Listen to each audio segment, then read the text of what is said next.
might as well rock and roll.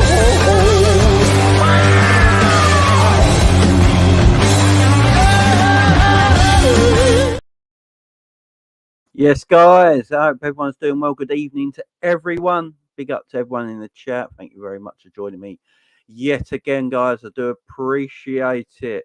Yeah, we're going to talk about Trent Alexander-Arnold in this video today, guys. And before we get to that, I'm going to just talk about something that, people have been talking about as well, but I don't really want to talk about it. But I've had DMs and people asking me to talk about this situation, and I don't really want to, so I'm only going to mention it once, okay, guys? I'm only going to mention this once, and I'm going to leave it as that. So this whole Mendy situation, where he got found not guilty for what he got not found guilty for, I'm not going to go into it. A lot of people have asked me, should I do videos on it and chat about it? A footballer not being found guilty of crimes they got put in prison for, and then he's got found not guilty. A lot of footballers have been talking about him and, quote tweeting him on Twitter and that, and on Instagram and messaging him, and a lot of footballers sticking up for him and stuff like that. And I've been asked a few times, am I going to talk about the situation on my channel? I don't really want to be fair. I don't really want to. I don't really want to talk about the Mendy situation, guys. Starters, this is a Liverpool channel. It's not a Man City channel. He's not my footballer. He's not my player at my football club. So I don't really want to talk about it. Plus, look, yeah, he got found not guilty. It's not a situation where I think men can really talk about it, to be fair. It's not a nice situation. It's not a situation that we should glamorize either. I don't think we should be glamorizing this situation. I think it should just be left to people that know more about this sort of stuff than bloody YouTubers. Do you know what I mean? It don't make no sense to me. It's something I'm not comfortable talking about, and it's something I'm not comfortable wanting to listen to either. I don't want to talk about it. So everyone who's been DMing me about it and messaging me and things like that and asking if I'm going to talk about it, I know other people have spoke about it today and that, but it's not for me. It's a situation that's quite ugly, and yeah, I don't want to. So guys, don't ask me again, yeah. I'm not going to chat about it. I'm not a Man City channel anyway, man. Let them chat about it. Let them chat about it. Right. Let's get on with the show as one, guys. Let's get on the show as one. Trent Alexander-Arnold. Now, I put in the thumbnail, as everyone can see, is Trent Alexander-Arnold the answer? Now, I put this out on Twitter, and I spoke about this before, and a lot of people already said, no, Trent's not the answer. But let me get to my reasoning about why Trent might be the answer for this midfield situation that Liverpool have got themselves into this summer. Let's go back. Right. Obviously, we've spoken about it many times. Fabinho probably was never meant to leave this football club this summer. Liverpool Football Club got an offer for him that they could not turn down. And they decided to accept the offer from the Saudi club for Fabinho. Now, 40 million is a good deal. I've actually seen some YouTube channels and some people even on Twitter, some Liverpool fans on Twitter, talking about the 40 million deal and actually saying it's not enough. Redmond TV.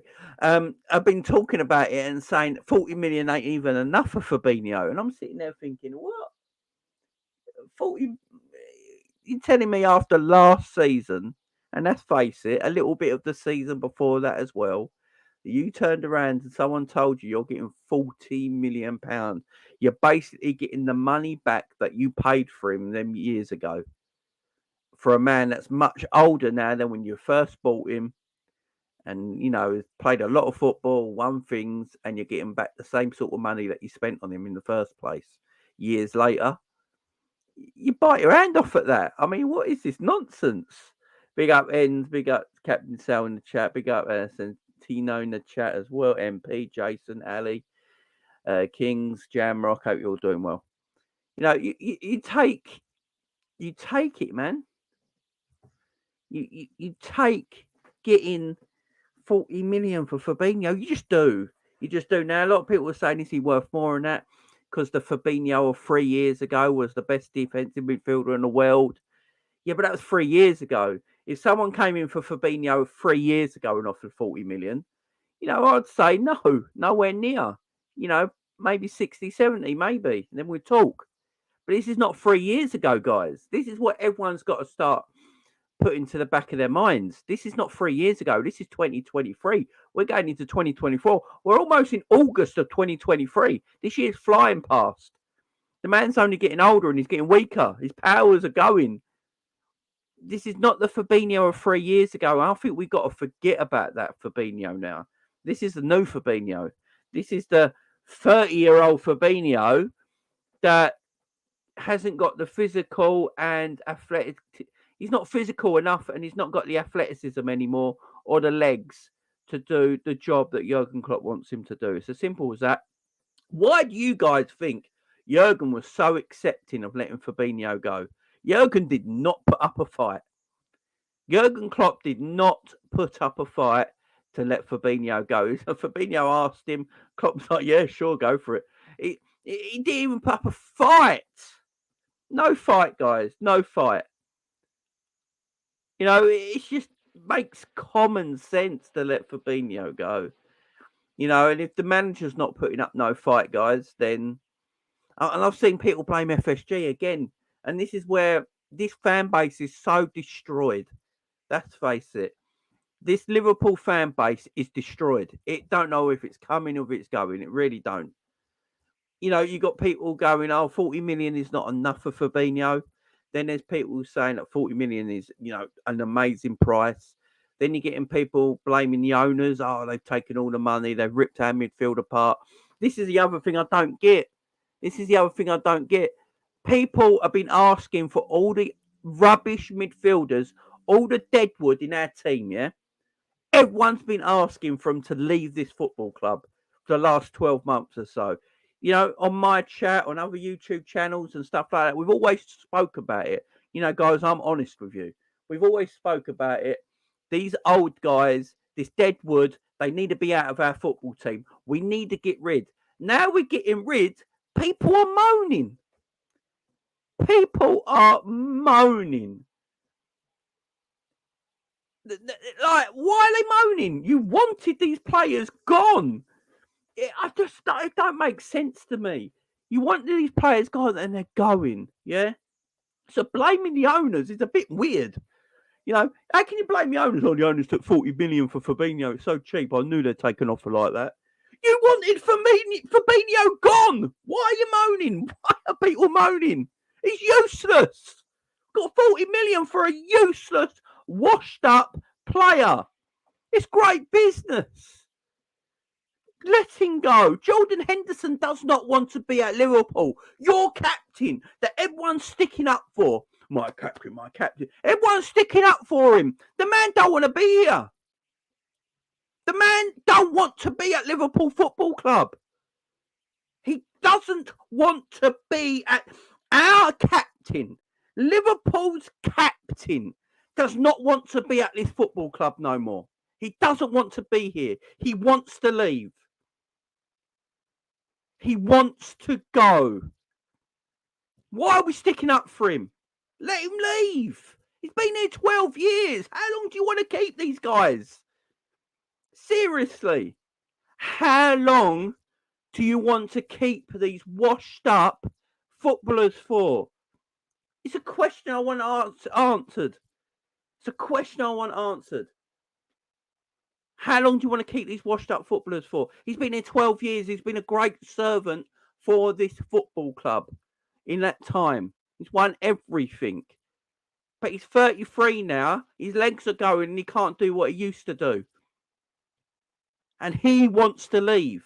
He literally wants to go out the door. And I know people have said, oh, we've not heard from Henderson yet. Why are people going at Henderson? Why do people want Hendo as not as captain anymore? And this may be a reason why. Yeah, he's not said anything. He's not even said anything about leaving either. And that's why you know it's true that he's leaving. He's not come out once to the media and gone, guys, yeah, I got this amazing offer from Saudi, but I don't want to go. I'm your captain. I'm the captain of Liverpool Football Club. I do not want to leave this football club. He doesn't have to say it. He can get his agent to talk to the press, and the press can say it on his regard like they all do. I'm your captain. I want to stay here and fight for my place. Yeah, Jurgen's told me I'm not going to get many minutes, but I'm going to fight for my place because I'm the captain in your football club.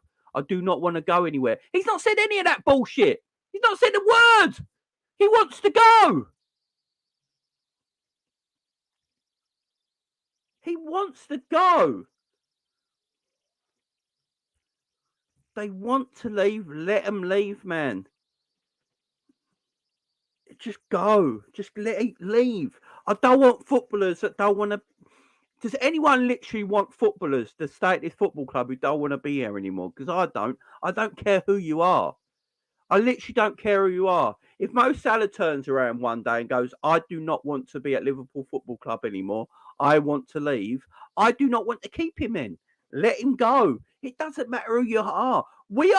There's people arguing and moaning about Jordan Henderson like he is the second coming, like he is one of the greatest footballers alive today. That's how people are talking about him. I'm like, what are we chatting about? Because I can go through everyone's Twitters, I can go through everyone's messages on all YouTube channels, go on my comments and all that, and look back and go, everyone wanted Henderson gone a year ago. And now that he's leaving, you're getting some people worried about it and moaning. Oh, I don't know if he should go. This is taking all the leadership out of our team. It's taking all the leadership out of our team. We got no leaders left. What leadership qualities did Henderson give us last year that got us fifth in the league? Waiting for an answer.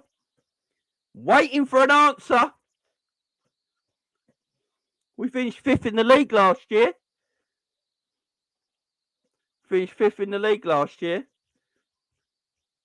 Did Jordan Henderson's leadership qualities help us finish any higher than fifth last year? Did the last season, one of the worst seasons we can all regard with Jurgen Klopp ever? The worst season ever under Jurgen Klopp, yeah? And we finished fifth in the Premier League.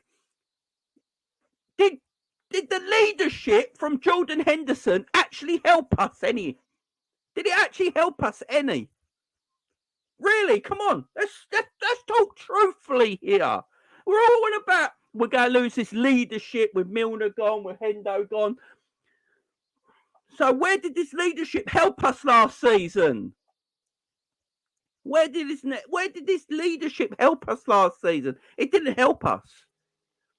Where did he lead us to? He led us to fifth. Oh, yes. So all this crap, oh, we've lost our leaders. So what? Virgil ain't a leader. Alisson's not a leader. Salah's not a leader. Trent's not a leader. Are we dismissing these footballers? Are these footballers dismissed because we're losing our captain who don't want to be at our football club? Our captain does not want to be at our football club. But we're on about, oh, we're losing the leadership. Oh, our leader don't want to be here. Our leader wants to fuck off. So what are we doing here? What are we doing here? It's mad. If he wants to leave, let him leave. Yeah? And the fact that he's not said anything irritates me. I ain't gonna lie.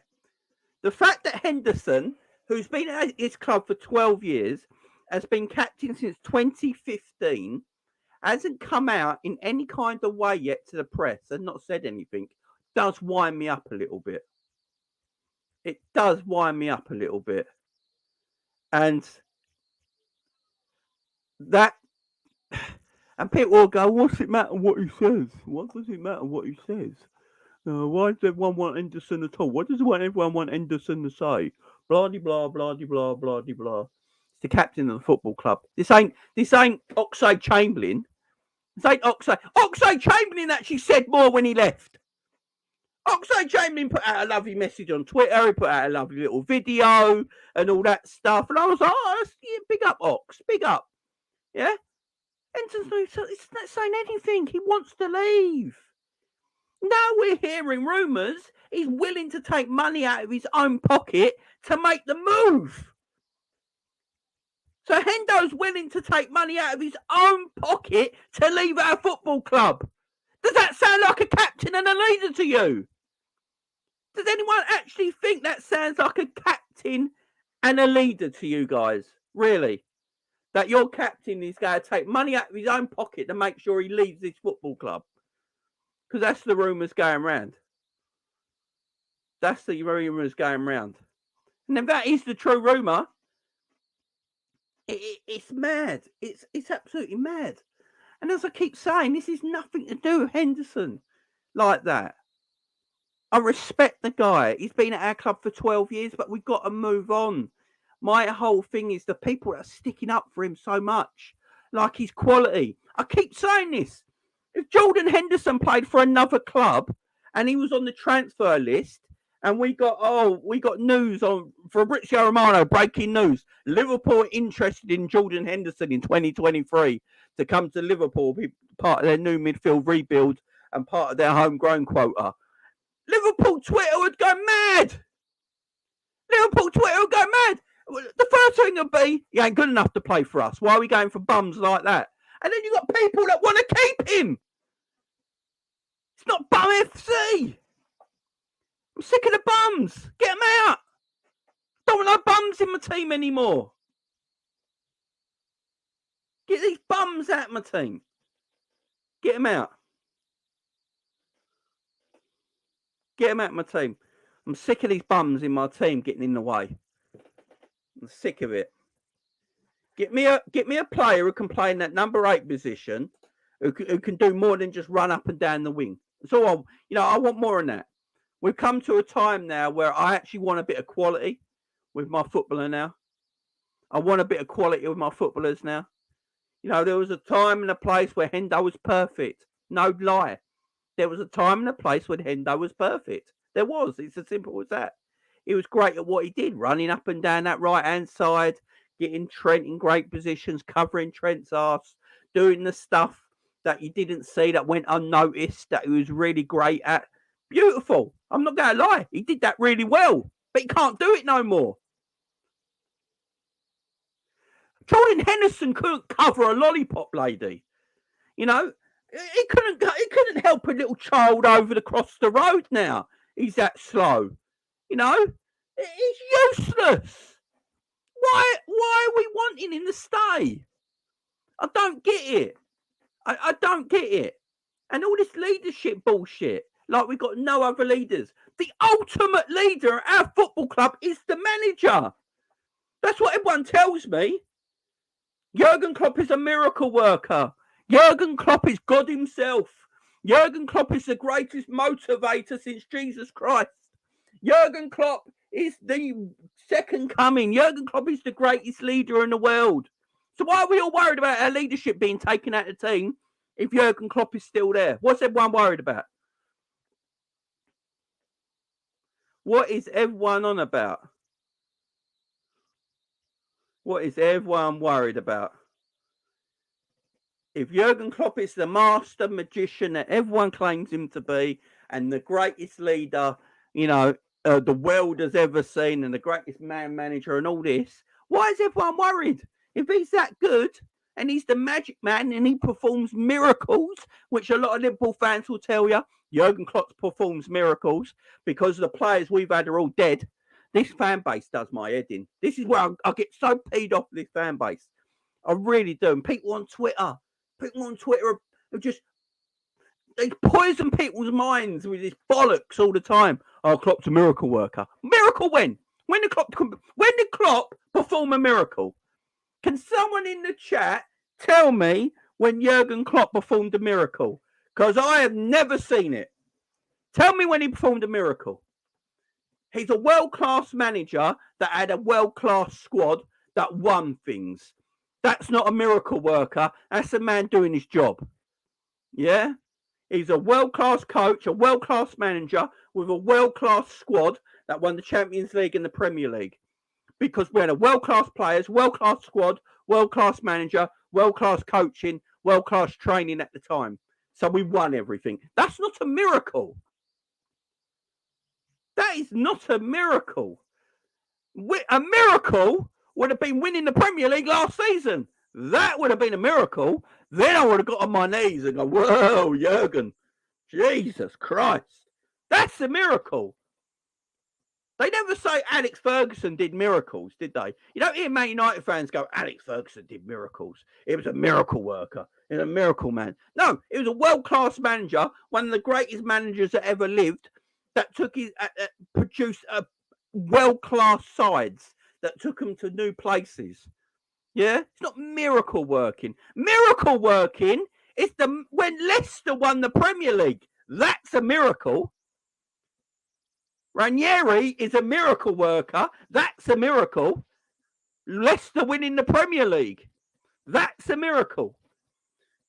Pochettino getting Tottenham into the Champions League final is a miracle. You know, they're the examples. Not Liverpool with their world-class squad and world-class manager winning things. Because when you got world-class players with a world-class manager, guess what? You're more likely to win things, yeah? That's what's more likely to happen, right? When you haven't got world-class managers, you've got dead players, and you should be getting relegated but winning a Premier League, that's a miracle. So we've got to stop this absolute... we've got to stop this nonsense. It really drives me absolutely balmy. Absolutely balmy. It's just mad. It's just mad. Klopp is a world-class manager. There's no doubt about that in my mind. Yes, I had a go at Klopp last year because he got a lot of things wrong, but he's still a world-class manager. You know, if Klopp was available tomorrow, Real Madrid would be looking at him, Bayern Munich would be looking at him, Barcelona would be looking for him. There's no doubt about that. He's a world-class manager, but he won things with a world-class team. He produced world-class talents in the pitch. He didn't miracle work. We've got to stop this miracle stuff. Just because you have a vendetta against the owners, it doesn't mean Klopp's a miracle worker. It means actually everyone did their job. The recruitment side did their job. The manager did their job, and the players did their job. Came together and did the job. It's as simple as that. So we've got to stop putting people's agendas on things to just make someone else look better. That's what we do in society now. It's what we always do. Right, I'm going to go over there. Why do you reckon a skinny bloke always walks around and is best friends with a fat bloke all the time? It's because then the skinny bloke gets all the attention. That's what it is. You know, you get a fat mate, you go out with them all the time, you get all the attention because they don't want to talk to your fat mate. Right? That's what we're doing as Liverpool fans. We're the fat mate. We're projecting our agenda all the time. Oh, I hate FSG so much, so, you know, Klopp's this, Klopp's that, Klopp's this. When the man has faults. The man has faults, but he's not a miracle worker. He's not a miracle worker. Not in any stretch of the imagination. Just a world-class manager and a world-class coach who can do his job. And it's as simple as that. And you have world-class players and a world-class recruitment team. It's as simple as that. Why is Pep Guardiola a miracle worker? Because he's got world-class players and he's a world-class coach. Right, I just had to get that off my mind because I keep seeing this on social media all the time and it drives me absolutely mad. It drives me absolutely mad, guys. It really does.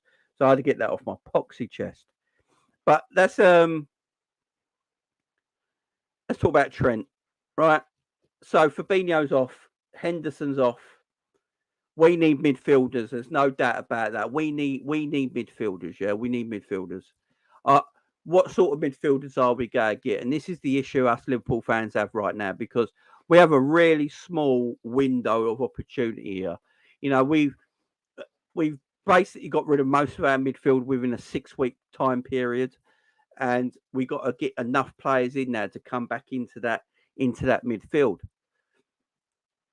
I just don't see how it's going to happen in one summer, guys. I really don't. I just don't know how it's going to happen in one summer. Now, replacing Fabinho is fine if you're replacing the Fabinho of last season. If you're replacing the Fabinho of last season, then any DM coming in is an upgrade. Yeah. But if you're replacing the Fabinho of 3 years ago, that's a harder task. That's a harder task. So it depends how you look at it. Are you looking at Fabinho, the whole player, through his whole time at Liverpool, and that's what you're replacing? Or are you replacing the Fabinho that you saw last season? That's the question up for debate here. Now, if you're doing that, getting Lavia is an upgrade on that Fabinho of last season, but he's not an upgrade of Fabinho through the whole time as a Liverpool Football Club player. Do you see what I'm saying? Also, at the same time, it all depends what formation Jurgen Klopp's playing next season. This is a thing we don't know just yet. We actually don't know what formation Jurgen Klopp wants to go with next season. I think if we knew the formation Jurgen Klopp wants to go with next season, we might see what players we're going to go for and what players he has in mind for positions on the pitch. Now, if we're playing 4-3-3 next season, you need a number 6 who can play that lone number 6, a bit like Fabinho did, right? That's the sort of number 6 you need. You need the number 6 who can play in a 4-3-3 and play that number 6 as a lone number 6. That's why we're not going for Caicedo, in my opinion. Not that we can't afford him, which is probably the case as well. But I don't know if Caicedo can play that lone number 6 role. When you watch him at Brighton, he's usually playing in a double pivot. You know, he's sometimes playing with McAllister, you know, in that double pivot. He's not always playing that lone 4-3-3. Sometimes Brighton play 3 at the back, don't they? So he's always got a lot of cover around him. So we don't know if Caicedo can play that lone number 6 4-3-3 in the way Jurgen Klopp plays it. Now, don't forget, we play 4-3-3 quite differently to some other teams, yeah? We don't play with a double DM and an advancing 10 in front. We play a flat 4-3-3 with advancing fullbacks that get forward. The central number 6 has to basically defend on his own. And then the two opposite, one will go and one will cover Trent. You know, that's the way we play our 4-3-3. And I don't know if Caicedo can do that. I don't know if Caicedo can do that role. You know, and look, and Caicedo, I think, is a wonderful player. I think Caicedo's a wonderful player. But the overhype on him right now is madness. He is so overhyped. It is unreal. It's unreal overhyped he's had. He had 1 year. I think he played 8 games before last season. I think he played only 8 games before last season. So he's literally had 1 year at Brighton. The same time Lavia had 1 year at Southampton. Let's say roles were reversed. Let's go for a minute and go. Let's say roles were reversed. And Caicedo actually had the year at Southampton and Lavia had the year at Brighton. Yeah. Brighton are a much better footballing team with far better players. Yeah. Southampton would have still gone down with Caicedo in the team. There's no doubt about that. And Brighton probably would have stayed in the same position they are now with Lavia in the team. And a lot of people will be talking about Lavia. But Caicedo is a wonderful player. Really, really is. And I just don't know if he can play that lone 6 because we've not really seen it at Brighton. You know, he has a lot of cover around him. Brighton usually tend to play 4-2-3-1 or sometimes they play 3 at the back. So if we're playing 4-2-3-1 next season, if that's the way Liverpool will go play next season and play that box formation or a 4-2-3-1 and a double pivot, I would say go and buy Caicedo. You know, money shouldn't be an issue. You know, I know the owners are the owners, but let's face it, money shouldn't be an issue. Caicedo's available for around £70 million, apparently. So go and get him. Go and get him and put him next to whoever you want to put him next to. Get Trent or Thiago, whoever. Put McAllister and Caicedo back together in that double pivot. Szoboszlai in front in that number 10 area and go like that, and that's your midfield 3. But we don't play in that way. We don't play that way. So It's going to be very interesting. What do you guys think? What way do you think we're going to play next season? Let me know in the chat what way we're going to play next season. Because if it's 4-3-3, I can understand why we're not after a player like Casado. I can understand it. Um, it has to suit the way you play. Remember, players have to suit the way you play. You know, there's no point getting players in if you're going to play them out of position or you're going to play them in a system that don't really suit them. You know, you're not going to get the best out of that player. You know, you don't want players to come to your team and then fail because you don't play to their strengths. There's no point to it. You know, you should be looking for players have strengths and weaknesses. You hide the weaknesses and you show the strengths. There's no point doing it the opposite way round and making that player look worse than he actually is. You know, that's not what we should be doing right now. We should be getting getting a player in that suits the way Liverpool will go play next season. And that's the one thing we don't know. We're all guessing at it.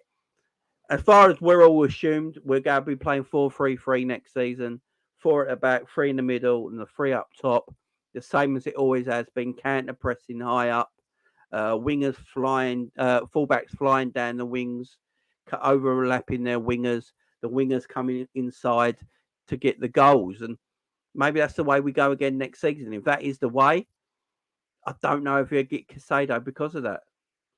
Because we just don't know about him playing that lone central number 6 role, you know, and being left isolated. Because let's face it, you know, our number 6s can be left isolated at times because of the way we play. You know, we're so, you know, high up the pitch, you know, high line, you know, not a lot of cover. And that's why Fabinho back in the day when we first got him was so good, because Fabinho read the game like no one else. His reading of the game was as high as any DM I've seen, man. He never had pace and athleticism, Fabinho. But that was never a problem because his reading of the game was top draw. His positional awareness was top draw. Yeah, and that's what you want. You don't want your DM always going to ground and sliding for tackles because that means they're out of position. So it's a difficult one for Liverpool to do because the window we got now to find one, is very small. Now, if you look at Casado and Lavia, if you go on their stats, yeah, Casado and Lavia's stats are pretty similar. They mirror each other. Yeah, they really do mirror each other. They got very, very, very similar stats in ground covered, passing accuracy, passing, you know, tackling, interceptions. They're very equal. They're very equal on the terms of things, but one of them got relegated and one of them finished in Europe. So that's why. And like Lavia's only 19. Casado, I think, is 21. And plus Casado played in the World Cup, so he's got a little bit more experience than Lavia. There's no doubt about that. There's no doubt about that.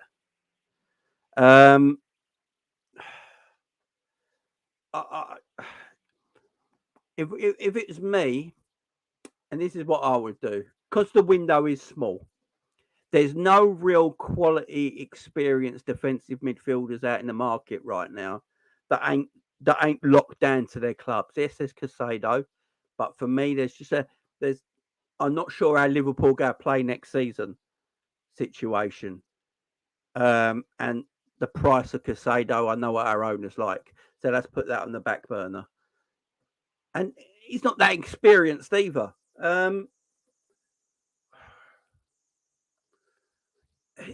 It's an interesting one. Declan Rice, obviously, but Declan Rice went to Arsenal.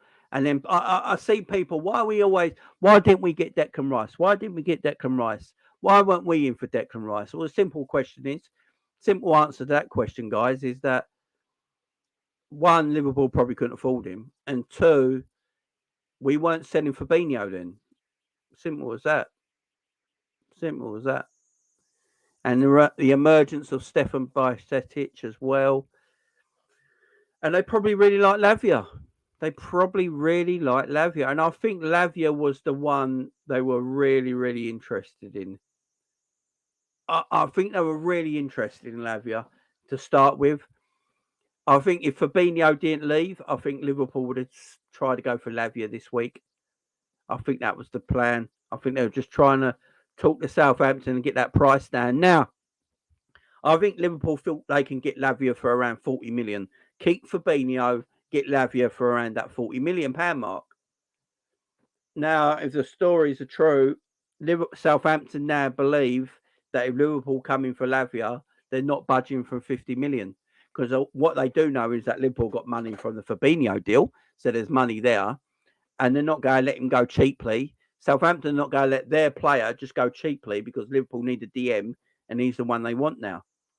So I think if Fabinho never left, Liverpool could have done a deal or a region around 35 to 40 million pounds with add-ons maybe up to 45 million pounds for Lavia. Now that Fabinho's gone, I think getting Lavia now is going to be a little bit more difficult because I think Southampton are going to be a little bit harder to negotiate with. And the transfer market is all about, if you look at the transfer market now, it's all about potential. It's all about potential, guys. You know, look at what players are going for now. Players are going for 50, 60, 70 million pounds at the ages of like 20, 21, 22. Because it's about potential. That's what the transfer market's about now. And if Liverpool are going to do any business, they're going to have to get a player in on potential, unfortunately. And it's going to be upsetting to us because, you know, we probably don't want a player with potential. We want a ready-made footballer to come in and just take over the realm straight away and get us going. But I don't see that happening. I think it's going to be a potential signing, and that is why I'm about to talk about Trent Alexander-Arnold and why he could actually be the answer. Ram, if you're still watching, I sent you the link, man. If you're watching, Ram, I sent you the link in your DMs, man. G, if you're about, man, I'll send you the link as well if you're about, G, for you to come in as well. Yeah, the talent pool for players. You got Fofana, I think it's at Monaco, I believe.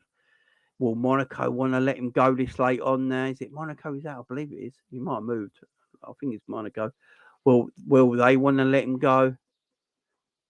You know, this is the issue Liverpool got. We're in pre-season now. You know, Liverpool's first game is Wednesday. You know, they got Wednesday and Monday in the next two pre-season games. Liverpool are well into pre-season. A lot of other teams now will be well into their pre-season preparation. We'll have players already lined up. We'll have players already in their squad that they're planning for the rest of the season to get people like to go again next season at their teams. So going to get a DM right now in a number 6 position, an experienced quality DM that we all want to come in to replace Fabinho, it's going to be difficult. It's going to be difficult. And that's why I think Liverpool have never really actively gone looking for a number 6 this season, really. Apart from Kone, they've not really, you know, the two midfielders they went and got in first were McAllister and Szoboszlai. Nowhere near defensive midfielders. You know, if Liverpool really wanted a defensive midfielder this summer, I would have thought like that would have been one of the first ones through the door. You know, got McAllister in real early, and if they really wanted a defensive midfielder for Liverpool, they would have got one before Szoboszlai, wouldn't they? They were literally gone and got one before Szoboszlai. So I don't think Liverpool really intended to go for a number 6 this summer. And that's where I'm now. Liverpool got to chase it. Liverpool got to chase it now. What are we like? It's 17th of July, man. It's got to be tight and it's got to be difficult. Let me bring Ram in and see what he has to say. Big up, Ram. How you doing, man? I'm good, man. I'm good. It's just what we're doing now is very, how do you say, it's slow and also quite worrying. The sense that we need these signing in as soon as possible, given that pre-season's already started and they need to be in touch with the system and in touch with how the players play. And doing our business quite late and given the circumstances of Henderson and Fabinho, we're just moving a little bit too slowly, in my opinion, when it comes to this. Is what it is, but yeah, it's jeez, I don't want to listen to Ram. man, screw you, G, man, screw you. G, if you're available, I sent you the link on your Twitter, man. So go and come on, G. Let's have this conversation, man. Come in, G. Come in, man. If you got a spare 5. I've been saying this. Liverpool have been caught short by Fabinho's departure. They never expected them to leave this summer.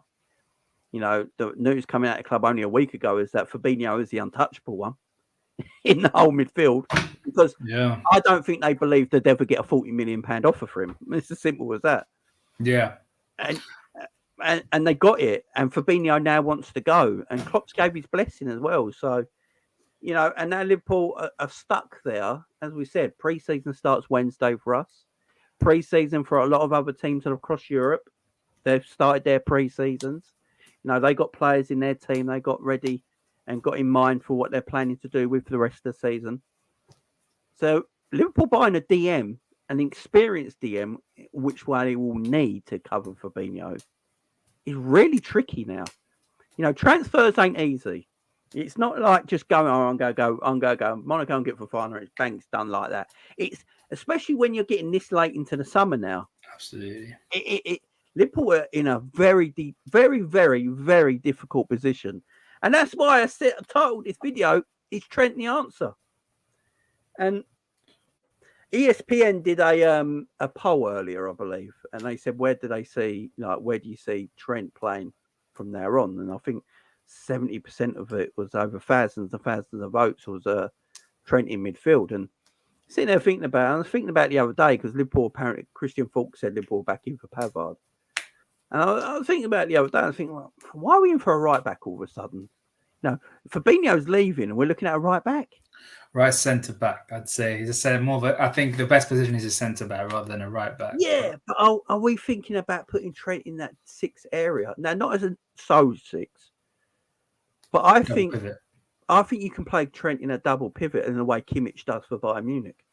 They're very similar, Kimmich and Trent. Very, very similar. I remember Kimmich and Trent when they were at right backs.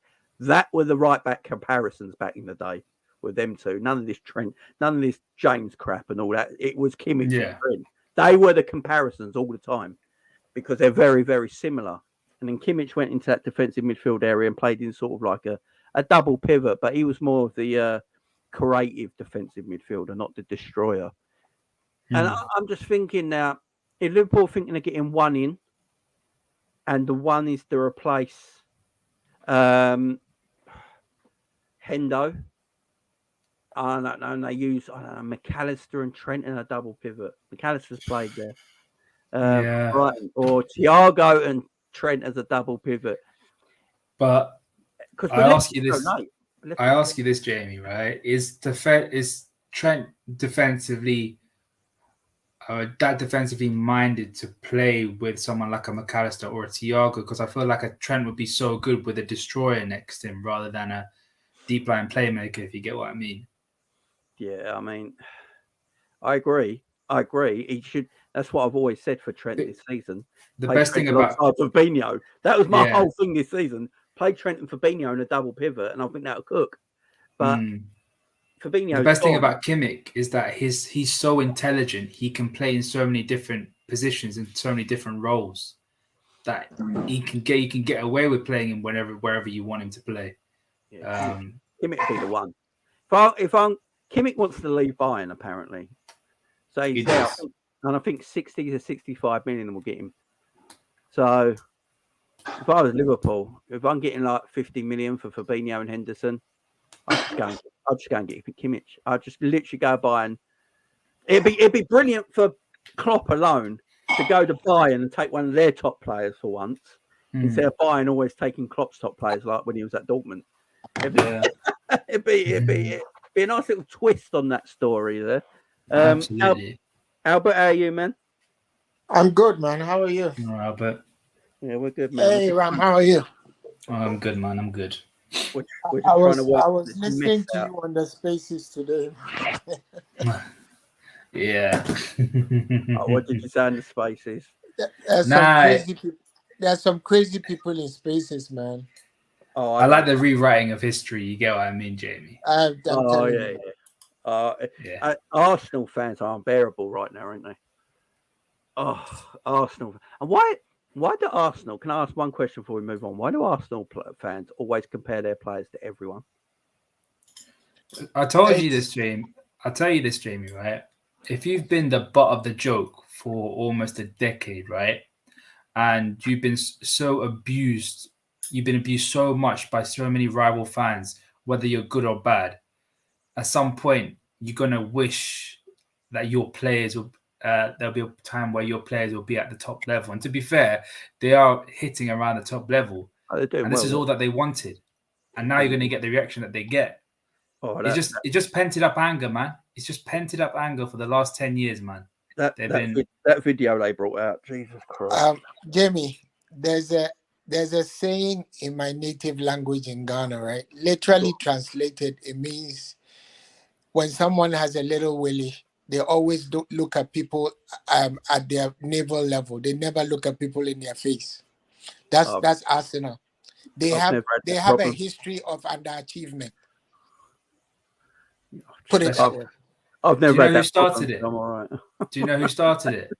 It was Mourinho. Mourinho put the wood on the fire, and the whole Twitterverse just added petrol onto that fire. Bro. Arsenal have never won the Champions League. That's their biggest issue.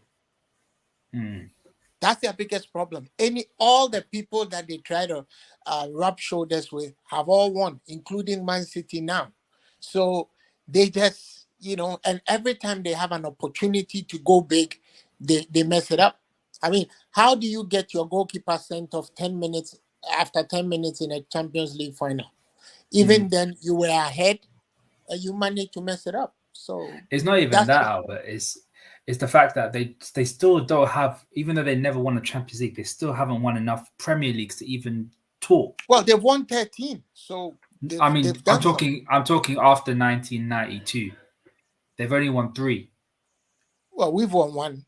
I know we won 1, but we we're won 2 confident. But we've won 2 Champions Leagues, isn't it? So we're still confident. So for them, it's a confidence issue. For Arsenal, look, the way they messed up the league, they were 8 points ahead with 6 matches to go. How do you mess that up? How do you manage to mess that up? 2-0 ahead against Liverpool, they managed to mess that up. They came within a whisker of losing. 2-0 up against Southampton, they managed to draw. I mean, they should have lost that match. But for Southampton's own inefficiencies, they should have lost. So West Ham, you had the freedom of the goal. Saka messes it up. It's just they have a confidence issue. Even the fact that they've spent £105 million on Declan Rice should tell you they have a confidence issue. Arsenal, they got a fabulous side now, and they're going to do really well next year. But with us, this whole scenario for Liverpool it's difficult, and I don't actually blame. I'm not going to blame anyone at the club for this summer because they didn't see Fabinho and Henderson leaving. They just didn't. When your captain says he wants to leave, it's a bit disrespectful. They can fuck off, as far as I'm concerned. And then look, and if Henderson don't go, guys, and this deal doesn't happen, and the only reason this deal won't happen is if the Saudi club can't actually afford him, right? Because Hendo wants to go. How do you keep Hendo as captain? The thing is he's still your lieutenant, isn't it? He's still the guy. He's still your guy. If he's your guy that's been there since the start, since you've been at the club, you still want to maintain them standards. Because I guarantee, if James Milner was still here, James Milner would have been captain until Hendo left, and then he would have been official captain. But it's the fact that he's been with him for thick and thin through the bad times, and he's been his right-hand man throughout his tenure, that it's just he wouldn't give it away. Until he gets the deal done, I won't see him take the captaincy off him. No, I don't think Klopp would take it off him, but it's just a bit. It'd be a bit tricky when your captain don't want to play for you anymore. That's the issue there with it. But forgetting all that, with Fabinho, I think Fabinho is the bigger miss here. You know, Henderson can go as far as I'm concerned because he's been here 12 years. It's not like we've only just had him. He's been here 12 years. He's 33. He's coming. He's one of them players who's not going to age well as a player. You know, Salah at 33 is going to be an athlete still. Do you know what I mean? Hendo at 33 is not. Milner at 33 was still more athletic than Hendo at 33. You know, some players age really well as footballers. Some footballers don't age so well in their 30s. I think Hendo's just one of them. You know, he's not as athletic as he used to be. He's not got that recovery time like he used to have. You know, and that athleticism is coming out of his game a little bit. So when he can't do what the manager wants him to do anymore, he shouldn't start to come. That's why Klopp basically told him in that meeting, you're basically going to be a squad player and you're not going to get many minutes next season. You know, so you're free to leave. That's why Klopp was like, you can go because you're not really part of my plans next season. So Klopp sees it. I see it. A lot of other football fans see it. But some people are just so like worried about him leaving. I'm not. I think it's easily replaced. I think you can go and get Lavia and he replaces Hendo like that. That's not a problem to me. But it's the Fabinho situation. Because as I keep saying, no matter what we say about Fabinho last season and maybe some of the season before that as well, Fabinho 3 years ago was arguably the best DM about. That Fabinho is hard to replace. The Fabinho of last season, pretty easy to replace. But it all depends on the way we play, Ram, ain't it? Are we playing 4-3-3 next season? Because you play 4-3-3, you're playing with a sole number 6. There's not a lot of number 6s like destroyers who play that sole role like the way we play. That's why Fabinho was so good at it. There's not many out there, Jamie. Exactly. Because I think a lot of now the systems that people play is more of a double pivot now rather than a lone 6. So the defensive responsibilities are more or less shared with both double pivots rather than one single person doing it. So that's why it's difficult to find a proper 6 that can actually do the job to an adequate level. See, guys, Liverpool supporters, sometimes we are very hypocritical. I believe, Jamie, the English have a saying that you called for genie, right? Here's genie. You wrapped the lamp. You requested the genie. Here's the genie. How many of us last season, towards the end of last season, when we were losing matches left, right, and center, if we had been told that your fairy godfather will bring you a present, and that present will be Fabinho and Henderson requesting to leave Liverpool, and you getting 60 million, 50 million, 60 million pounds for it, how many of us would have said no? Of course we wouldn't have said no. Now we're all whining and whinging and talking about timing. What's timing? If you have 50 million pounds from the sale of 2 players, as we are now getting, and we are going to get because they are both going to go, and you were going to spend 50 million pounds on somebody else, arithmetically you can spend 100 million on somebody, no? So what I'm saying is we can go out there and use the 50 million that we are getting from these 2, augment it, and get some of the players who are marquee players in that sense. I am not sold on the Caicedo myth because I think 100 million pounds for a player that was bought for 4.5 million 2-3 years ago is an insult. Okay, we shouldn't get it. But there are some others. There's the Lavia that we are talking about. There is players like Yunus Musa. There is Tyler Adams. There is Ibrahim Sangare. There is Kwadio Kone. Kone is injured. But there's Marcos Llorente at Atletico Madrid. Good old Pierre-Emile Højbjerg. And I don't care what people say about him. I like him. Okay? They are all there. So if you really want to get somebody, you can get somebody. If anybody, hey G, how are you, man? I'm good, man. How are you? If anybody had told us that we will get 50 to 60 million pounds for those 2 at the time we were losing to Bournemouth, nobody would have complained. So now that we've all gotten what we are requesting, let's stop talking about the timing. Let's make use of the timing. Let's get somebody in ASAP, and I believe they will. And let's just go from there. We are making too much noise about and the leadership. Well, your leader is requesting to leave because now we all know that money is the real leader. Money is the real moral in this world. Money makes you do so many things you didn't think you would do when you had morals. So let's proceed. Suggest and look for the best alternatives to where we are, because we can't go into the next season with kids. We can't go in without a recognized defensive midfielder, because Klopp is going to play his 4-3-3. Anybody who watched the inside training videos yesterday should know Trent is still going to be the fullback. At best, we are going to get him as an invert. It means we need a recognized DM, and he should get one. You guys were talking about Rodri. Rodri was bought in response to Fabinho. Rodri was bought by Man City as a response to Fabinho's prowess. Let's go out there and make Rodri the target. Get somebody who can match Rodri's prowess in the midfield. Otherwise, forget about trying to win the league. Let's stop wasting everybody's time. But the real thing is whether we can actually find someone that is adequate enough to still challenge at this moment in time. We've only got a few weeks to see. I think. Well, if you don't try, you won't know. Oh, I get that, but it's you're looking at the market right now, and I've spoken to Gia about this numerous occasions.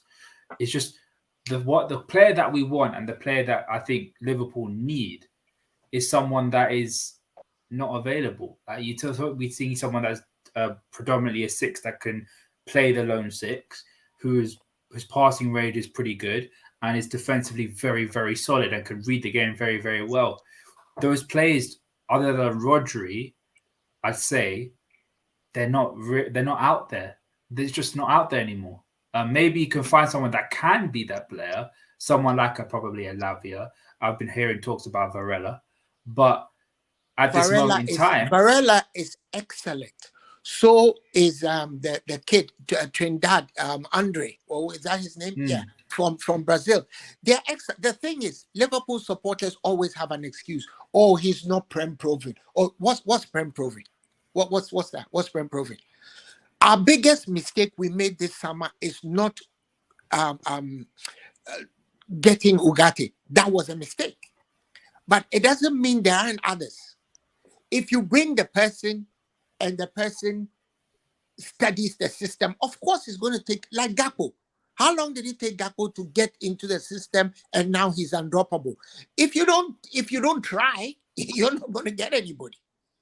I mean, I have talked about players like Sangare, and when you mention it, some Liverpool supporters, no, he plays for the Eredivisie. Well, where did Gakpo come from? Where did Van Persie come from? Where did Van Nistelrooy come from? Where do we are asking? We are saying, the Eredivisie is weak. In some time past, Eredivisie players wouldn't even come to Liverpool. Yet Arsenal have gotten Jurgen Timber. Where did he come from? Jurgen Timber is one of the players that we were linked with. So you need to try. The worst thing is for us to go into the next season's league and say, we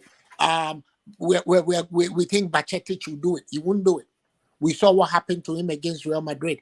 The monkeys play in sizes, and some monkeys have some big fucking red balls, and they go up the tree as we go along. So, I think for Liverpool, if Liverpool wanted a number 6 when the transfer window opened, they would have gone and got one. The fact they went and got McAllister and Szoboszlai first tells you they weren't after number 6. But now they need to go and get a number 6 because Fabinho's left. And the problem is, as G will say as well, it's the 17th of July. Pre-season's starting. Teams have got their players in, players already at their club that they're already planning for the season. So, everyone in Europe's aware Liverpool now need a DM. It's going to be difficult to get a proper experienced DM out there. Yeah, Llorente, I think he's like 27, 28, ain't he? He's a decent player.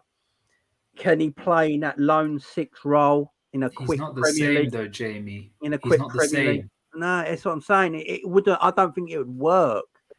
So do Liverpool just need to take a gamble, G? Do they just have to gamble and go and get a Lavia? Oh, look, for me, in a few years' time, this kid could be special in a few years' time.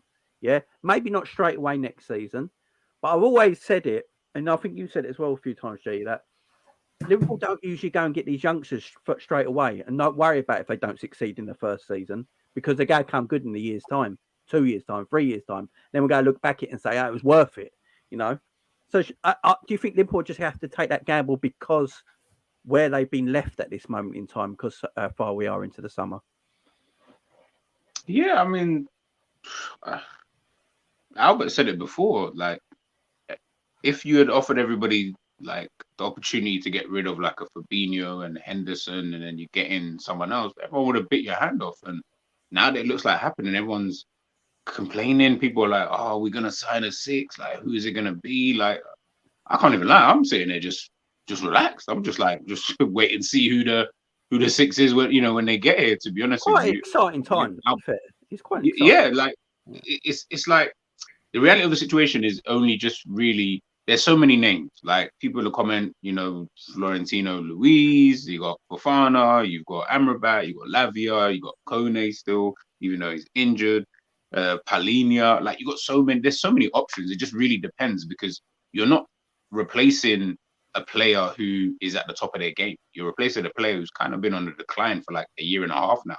So really, the level that you need to replace, I'm not really convinced that you need someone super experienced. I feel like you don't need that. But then at the same time, I'm not going to sit here and say, if we got Lavia, that I'd be like super happy about it, because I would still say, maybe not. I don't feel like he's ready to be a part of a top team starting every single week. I don't think he's that good. Not if you're trying to win leagues anyway. He's a good player. But for me, top team, he comes in, he's a rotation guy at best. You know what I mean? So we do maybe need to look at someone a bit different, man. Like, for me, my option is always going to be Fofana. Like, I feel like before Tchouaméni. Is he still at Which Monaco? of the Fofanas? Monaco. Yusuf. Monaco. Oh, okay, the Monaco guy. Is it the Monaco guy? Yeah. Okay. Yeah. Have I swayed your mind, G? Yeah. To be honest, when he was at like, when I was doing the research and that, like, when he was at Monaco, when Tchouaméni was at Monaco at the same time as him, very similar in every single thing, every metric, everything, even the way they played and stuff like that. The only difference is Tchouaméni's maybe that bit more, I don't know what the word is, like, yeah. He's probably just a little bit more technical kind of thing. So Real Madrid wanted that. They wanted someone who could play in the 6, but maybe a bit more technical, as opposed to having someone who was that defensive. Because I think at the time they still had Casemiro. So they didn't really probably see that kind of need. And Tchouaméni just fit the need that they needed at that specific moment in time. But Fofana, he's a brilliant player, man. I feel like he's someone you'd look at. I like Tyler Adams. He's someone you'd look at. Palhinha, if he wasn't so expensive. Even though I don't think. Boy, though, G. I like your boy, Musa. I like Musa, but he's not a 6, and I wouldn't want to buy him as a 6. Like, I'll be kind of hesitant with him playing that position. He's more. You'd put him in the same position you probably put Szoboszlai, which is like that Henderson potential position kind of thing, or he can play right wing as well, right midfield. So there's names, man. There's names. Like, I was just looking at Fofana on transfer market now. He's got a valuation of 25 million. It says here. If we went in, it would be 50. I don't 40. Yeah, maybe. I'd say 40. Like 40 million to get someone like a Fofana in. He played at the World Cup in France. He looks like a mini Ibu. He does.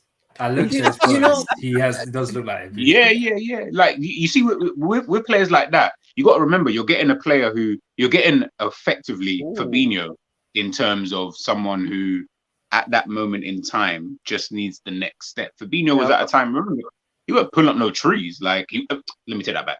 He was doing good at Monaco, but that was it. We all remember he used to play for Real Madrid, couldn't really cut the mustard there. Then obviously went to Monaco, did his thing, like, kind of thing, in that team with Bernardo Silva, Bakayoko, Radamel Falcao, Kylian Mbappe. Like, that team was just crazy. Did their thing. Then, most of them all got all of them, I think, got their moves, the players that I just named. So it was like that next step. And I think Fofana kind of feels that everyone's looking for yeah, let's sign Chouameni, let's try sign Caicedo, and Caicedo is in the same boat as Fabinho was when he was at Monaco. He's the same level. Like he's not any higher, not any better. He's in the same level. So if we get him in, we don't know. I'm just looking at Fofana now. His contract runs out next year. That's what I'm saying. 2024. And we've had interest in him before. The club, he's got an option for another year after that, but as long as that option ain't taken up, he's only got a year left in his contract. Man, Jamie, they are out there. If you sit down There's and so start many. thinking, like I said, there's Sangari. I'll take Tyler Adams any day because Tyler Adams, he's another name. Because you see, Klopp, by what I'm seeing, he wants to defend by having the ball. If you've bought McAllister and Zoboslai, it means you intend to have the ball. That's if you intend to start them. So you need somebody who disrupts in the middle. There are very few players who are better disruptors than Tyler Adams. Like I said, I've talked about Pierre-Emile Højbjerg. When you say Højbjerg, Liverpool supporters are like, oh, no. What's wrong with Højbjerg? Check out his stats. He was playing in a very, very bad Tottenham team. Check out his stats. Even after Bentancur got injured. Why not Højbjerg? He's 27. Why can't we get him? So for me, Liverpool supporters, we are hypocritical. And I add myself, all of us, we are hypocritical. Because at a point in time, I wanted to sell Curtis Jones. I wanted to sell Jota. That's the hypocrisy. I wanted to sell Jota last season. You and I nearly both apologise. We both apologise. You and I that nearly pulled us off. We priced it. Right, so for me, hey, look, if a good offer came in for Curtis Jones, I mean, I'll definitely sit down and consider it. With Curtis Jones is going to get quite a bit of traction in the next year. I'm telling you, if he starts to play more football next season and keeps performing, he will get a lot of traction. Don't be surprised if you see him as the starting DM. Yeah, it won't shock me. Cheick Doucoure, that's going around at the moment. Oh, no. Well, apparently he wants to go back to France, but I also will look at Onana, Andre Onana. That ain't gonna happen. Andre, you mean Amadou? Yeah, Amadou Onana. Everton. Yeah. We won't get it from Everton. Right. Do you know how much Everton will put the price on his head? They will take the piss with us. Who was the last player? Nicky Barmby? Nicky Barmby, yeah. Was it Phil Barmby? Barmby got death threats back then. He also has 2 years left, bro. He also has 2 years left, man. Yeah, I'd wait for him for free. And he doesn't need any relocation costs. We don't need any relocation costs, right? All he needs to do is to grab his bag and walk across Stanley Park. Just wait for him to be a free. I don't think you'll be. Yeah, you'd have to sign someone like him on a free. Like, wait for him to free and just take the piss, then do a Sol Campbell. You know what I mean? That's what... Yeah, true. I wouldn't mind if people saying that we don't have a backup to Szoboszlai. I wouldn't mind seeing Jones as the backup to Szoboszlai if we're going to play that inverted role. Well, he's going to play off the left, apparently, Szoboszlai, isn't he? That's the way it looks. So apparently, the way it's set up in training with that footage is that 4-3-3 with whoever's in the six. Who was in the six? That training picture. It was Tyler Morton. Oh, for fuck's sake! G, I'm going to let G leave. I'm gonna just say, G. I think Tyler Morton's getting traction for a loan deal, though. Didn't he get injured though?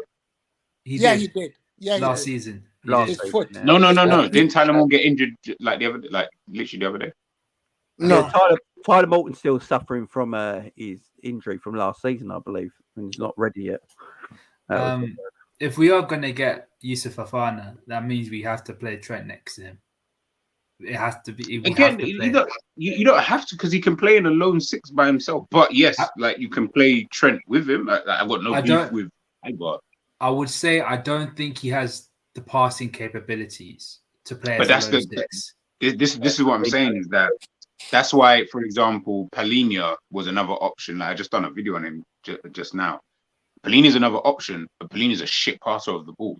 But I don't want you to be able to pass the ball. As in, I don't. The way that Klopp's playing it, that's why it's just going to look a bit weird, and why he's looking at these kind of Kones and stuff like that. People who can dribble, I'm like, that's good. You can have those kind of players, and I'm not saying you can't. But then the problem that you're always going to encounter is you've only got one of those players. When you've only got one of those players, what happens when they're not there? You know what I mean? Like, you haven't got anybody else who can come in and replicate that. And if you're going to continue playing the same way, it then causes an issue. You need someone who can kind of do something that's maybe a little bit, almost a bit specialist in kind of what they do. And then if you do want to then change it around, you're changing the tactic in itself, as opposed to what we're doing, square pegs, round holes. So you're trying to put Bajcetic in for, I don't know, like if you did get like a Paulinho or Fofana, you're trying to put Bajcetic in for that. I'm like, well, one's good at doing one thing, the other's semi-decent at doing the other. You're going to need to change the way you play. Like, we can't just keep, doing the same thing. But, I mean, it is what it is. I agree, but I think Klopp just wants a passing defensive midfielder. Because Fabinho at his best was actually a very good passer of the ball, and I think that's what Klopp wants. I think Klopp wants possession, and he wants to keep the ball, and he wants passes. That's why he looks for defenders that, he tries to get. That's why he weren't too sure on Konate and Matip for a while, because Matip's a better passer of the ball than Konate is. But then Konate is going to be your future, so he has to start starting him. Virgil is a tremendous passer of the ball from out the back. Robbo, Trent. You look at everyone, Alisson. You look at everyone. They're usually good passers of football, and I think that's going to be a big thing in who he buys as well. And that's why I've put about Trent being the answer, because I don't want Trent to be the answer, by the way, but by everyone who takes the title of this video. I don't want Trent to be the answer. But what I'm trying to think of is the time we've got, and we don't know what Klopp wants to play and Harry wants to play next season. It does very much depend on how Klopp wants to play with the players we go for. 2 more days. Because there's no point buying a player. There's no point buying a player that ain't going to suit the way Klopp's going to play. Because that's a pointless transfer, ain't it? You're wasting money. Wednesday, by this time, we will know. Yeah, you will. And I just feel like Trent in that defensive midfield area, it's similar to Kimmich in a way at Bayern, but he needs a destroyer next to him. That's why I said Fabinho and Trent as that double pivot next season could have actually been good if Fabinho stayed, because you got that destroyer, you got Trent next to him, and then you got McAllister in front of him. We just might have to just swallow our pride and go back in for Kefren Turam. I think they might do that. I think Thuram's the only name that's not really been mentioned in that list, wasn't it? And that's what should tell you that may be what they're planning to do. But that's because the thing. Nice simply wanted a higher valuation than 40 million. Now they claim they will sell him for 50. 50 million euro is much cheaper than 50 million pounds. Let's go get him and stop bitching. Some breaking news. Apparently, Leeds have come to agreement of 10 million for Nat Phillips. 10? Yeah. So now we have 60 million and counting. And Leeds fans are pissed. 60. It'll be 60, Albert, because we'll include the 10 mil for Tendo and the 44. What do you think? Now we have 60, bro. What do you think? What do you think of the Keller is coming? Keller is coming. That's 20. We have 80. Then buy and sell, man. Sell 4, buy 1. Let 5 go for free. We're on a winning streak, What do you guys think of what is it? Kelleher leaving.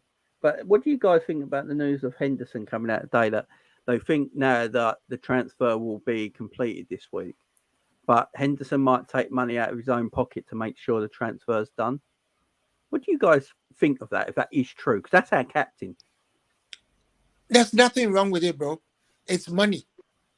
The guy is going to earn upwards of £350,000 a week. Yeah. So he's figured if he gives you guys 10 million, he's done nothing. Because if he gives you guys 10 million, that's less than 6 months of the wages, right? So, I ain't got a problem with it as him leaving the football club. In fact, greater love has no man than one that gives a team money to free him, right? Greater love has no man. He loves Liverpool. He loves his team. He even paid Liverpool. He's even paying Liverpool so that he can disavow his contract. That's fantastic. We should just let him go. Oh, yes. Do you think... Because a lot of fans are seeing this differently. A lot of Liverpool fans are seeing this differently and think it's disrespectful what Henderson's doing. Jay, do you see anything in that? Because he's club captain. and he wants to leave this football club Yeah, for I a think Saudi him wanting Arabian, to. for a Saudi Arabian side, and that's what people are losing it a bit with. Like, I want Henderson gone, so I don't care. But is he? Do you think he's going to ruin his legacy in a little way? Because it's some people will say it's not a good look. Some people will say it's not a good look. I don't listen. If Suarez can be a racist and everyone still loves him, I think we can get over the fact that Henderson wants to leave for some money. But I feel like we're always, I don't know, like Albert said it before, man. It's like I feel like we're complaining about something that we, not anyone here, but like the fans are complaining about something that they wanted anyway. Like I wanted Hendo to leave. I'm ecstatic if he does go. I couldn't give two shits how it even happens. Just go so we can move on. But exactly, you get a better player in, and we thank him, get your testimonial, you've been a fantastic, so all of that good stuff, no beef with that whatsoever. Please do it. It would mean, it would give him the respect that he deserves for leaving. But the reality is, it's like, I feel like we shouldn't even be 1% bothered about this. Like, he wants to go. He's 33. He's literally past his best to play for Liverpool. Klopp wants him to go. The guy. Klopp wants it. Like it's like I don't get it. Like everyone's talking about in Klopp we trust. You don't trust him, because if you trusted him, every single Liverpool fan should literally be sitting there saying, cheers mate, thank you for everything you've done. Off you go. What's the one thing we have argued about the last 12 months? Klopp not being ruthless enough. Then when he's doing it, everyone's I'm just like, I don't even understand. Like that's probably why I've been so calm recently, because I'm like, you know what? I asked him to be ruthless. He's being a tad bit ruthless. So I'm not going to sit here and complain against him. But then the people who are on the other side of it are now coming at everyone else and saying, "Oh, the captain this." Like, why do you care? Like, why do you care so much that this guy wants? Like, if he wants to leave, he wants to leave. Like, I've seen way better captains for their football club leave the football club, not this football club. We saw one this summer transfer window, G. With who? Gundogan. Yeah, but and he's not even the top 5 players I'm even thinking about. But he's one that cool. We'll use him. Heck, I've just seen Benzema just leave to go to Saudi Arabia, and he's a better player, and he's like 4 years older. You know what I mean? Than Hendo. Like, why do we care so much? Like, honestly, it baffles me why we care this hard. Like that he wants to leave. Like, you don't want him to play anyway. It's mad. Jamie. I've said it time and time again. I respect Hendo. I thank him for his service. He's been at the club 12 years. 100%. He's put his heart on the line. He's been a good leader and a captain for us. It's just his time to go. And Klopp's being ruthless and letting him go, and I'm happy about him. Anyone who comes in right now is an upgrade, in my opinion. If Lavia comes to Hendo's spot, it's an upgrade, if you ask me, because he's going to give us more mobility on the pitch, which what Klopp wants, that Hendo can't give us no more. So it's an upgrade. It's as simple as that. But Jamie, if Klopp respected Henderson's presence on the pitch that much, he wouldn't have gotten Alexis and Szoboszlai, especially Szoboszlai. And I don't know whether you've read Graham Souness's autobiography. He went to Bob Paisley and told him if he didn't get certain guarantees, including a contract extension, he wanted to go to Sampdoria. You know what Bob Paisley told him? You leave tomorrow. And he was the captain of the team. Bob Paisley told him, okay, so tomorrow you're gone. So we've accused him, the man, of being sentimental and this and that and that. And now he's shown us a certain side of him that we've always wanted to see. And now we're complaining, and about the timing is not right. When did we want a guy to leave? What's better than a guy leaving in the summer window with a month and a half clear of time for us to get somebody else? If we don't get somebody else, that's on us. We can even go to the championship and get Alex Scott if we want, right? But thing is, it depends on Liverpool. Liverpool is one of the biggest teams in the world. We cannot sit here and complain that we don't have time to get a player. Henderson has a fantastic PR team. He tried to put Klopp under pressure. And this time, Klopp just showed him the way out. That's all. But all these pictures of... Sorry, go ahead. No, I was going to say, the thing is, the guy's dead. Like, he's actually shit right now. So it's not even really like, not even in a sense of yes, he obviously showed him the way, told him, look, you're gonna get reduced minutes and stuff like that. But that's because he knows, like, he's dead. Like, if you can go, just go. Like, honestly, like, I don't understand why Liverpool fans care this much. Like, that just proves to me you people just like moaning just for the sake of just opening your mouth. Bro. Like, it doesn't make sense. We just pretend. Yeah, like you should. Everyone should be ecstatic. Like, we're not talking about a player at the top. If he was at the top of his game, like a Gundogan, as an example, just use him. If he was at that top of his game, and we were like, "Yo, nah, man, like we need to get," then I would say fair enough. Because even I would be like, "Nah, man, we need to keep him like that." Like, I wouldn't just sell Trent or like Salah. Or, like, it just, you wouldn't want to sell those kind of guys. You're talking about a guy who's literally 95% of the fan base, bar the 5% who go to games. Like, they wanted this guy out. So if you want him out, let the guy go. I'm happy. I'm going to be jumping for joy once he leaves. But as Jamie said, you give him the respect. He's been a servant for the club. He's won all these trophies with the club. He's been here for absolutely ages. He's been here through errors. He's played under Brendan Rodgers, under Kenny Dalglish, now under Jurgen Klopp. You give the guy the respect, 100%. You don't just, I'm not saying just dash him to the curb, but I'm definitely not saying you need to weep when he goes. You thank him for his services. You're extremely happy that he's going, because now it means it's another spot in the squad that we can use. And as Jamie said, you're getting someone else who's automatically going to be an upgrade. What is the downside? Like, I see zero downside to this whole move of him leaving. I don't see anything, like any cons behind him leaving. People talk about leadership. If you're telling me that Liverpool Football Club at this stage under Jurgen Klopp have no other leaders in that dressing room, forget the title. That leadership excuse is rubbish. If he was such a good leader, would we be fifth? Why were we fifth? When we were being fifth, he was getting in the way of goal-bound free kicks. Man, you know what? That's the day I gave up on the guy, man. I didn't know that that's the day Klopp also gave up on him. Because for your manager to stand in public and ridicule you for getting in the way of free kicks that they practice on the training pitch, that shows what he thinks about you. See, he's not stupid. He knows all that. I think he's had a very, very personal and heart-to-heart conversation with the manager. No bullshit, no frills, no spills, a just juice conversation. And the manager has told him, dude, you ain't shit. Just go already. So let's cut out the crap, and it is crap, and let him go. Go. Yeah, I think. Where's Sunderland? Sunderland. Just I don't think he's interested. It's between Liverpool and Newcastle. No, not in the. No, not location. I meant, like, are they still in the Oh, they're in the championship. Yeah, They nearly qualified, you know. They nearly qualified. They did. For me, It was one of the things I was hoping. I don't think these old players with the teams they support ever really go back and play for them at the end of their career. It's very rare. It's like Paul Scholes never went back to Oldham, did he? You know what I mean? It never happens. It never happens because the money, they can't afford them. Let's face it. These players really show their real colours. It is all about money. It just is. But Jamie, why not? Exactly. I would as well. Every one player who succeeds, there are 1,000 others who fail. Listen to the stories of so many of them. Players like Jermaine Pennant were bankrupt. John Barnes, bankrupt. Alan Hansen, Make your money. Make your money, man.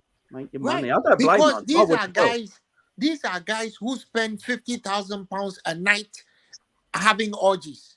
Yeah. Excuse my French. They several times.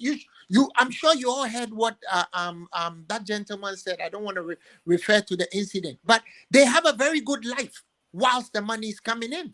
Many of them don't save. Many of them don't invest properly. So if he's getting that kind of money, we'll be remiss to tell him not to go. Go. There you go. There you go, kids. Become a professional footballer, earn enough money, and then you can afford high-class hookers. Well, they do. They can't afford them. I mean, if you ever go to Manchester, go to Club. Albert's basically saying they got the facilities for that big man. They can do whatever they have the money. Make your money, man. That money rules the world. Let's face it. Make your money. 1 week's salary of those guys will make a big change to the lives of you and I, right? 1 week salary. If you get 1 week of Jordan Henderson's salary right now, you are good to go, man. You are good to go. It's true. That's very true. Ramsey has gone back to Cardiff, ain't he? That is very, very true, actually. Yeah, but that guy, That guy was washed he for kind of had to. time. Yeah, And we know to put it true here, actually. Hendo wouldn't start ahead of Joe Bellingham. That's I mean, he's their big summer signing this summer, so he probably wouldn't. to be fair, that's probably true. Yeah, probably wouldn't. But then that tells you, doesn't that tell you almost like, as much as I know we're just joking around, but if we really looked at let's just say, if we was being super honest with each other, if we looked around, let's just say you went from Premier League first and then worked your way down. You probably obviously get into a Championship team, but Premier League, if I looked at around, I'd be like, if he was going to go to a Premier League team, it would have to be like a Luton, purely out of the fact that, it'd have to be something like a team who are either Luton, who are like going to be at the bottom and need just someone who knows Premier League football inside and out, won things, or as you said, like a West Ham. But then even they would be looking at it thinking, depends on the type of football that we play, you know what I mean, to have that. Because James Milner, even when James Milner came in, the brother was still fit as a flipping fiddle.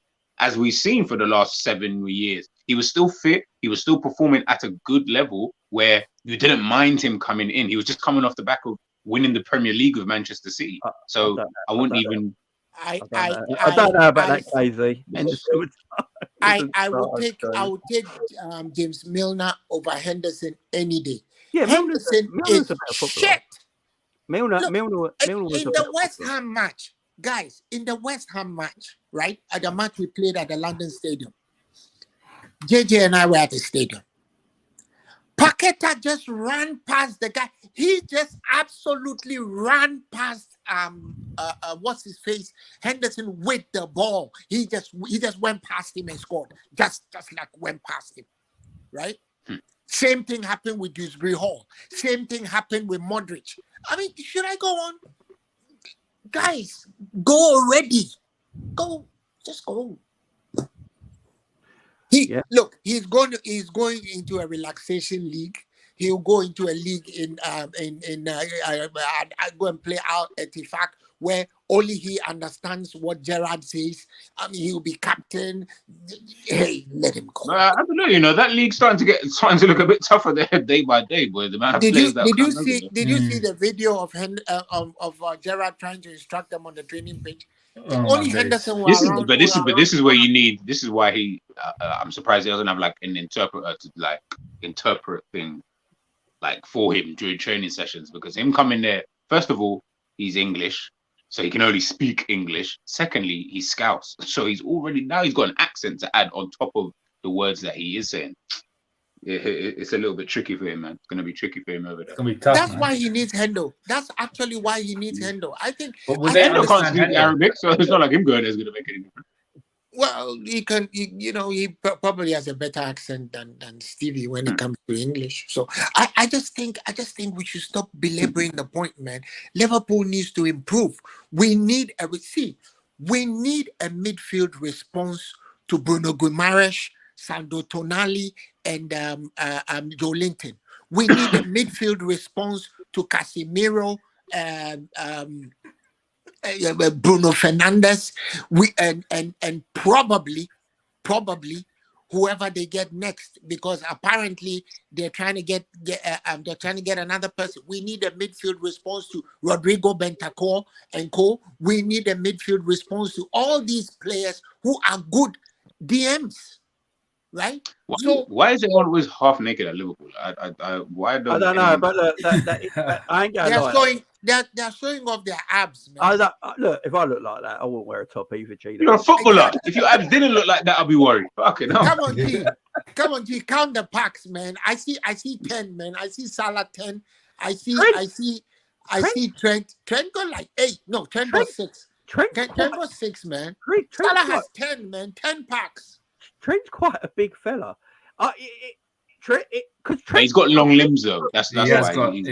But he's looking more like a midfielder. That's what I'm going to say. He's looking more like a midfielder. Dude has told you guys he doesn't want to play fullback no more. Can't you see that he's actually built up some muscle? He's become heavier.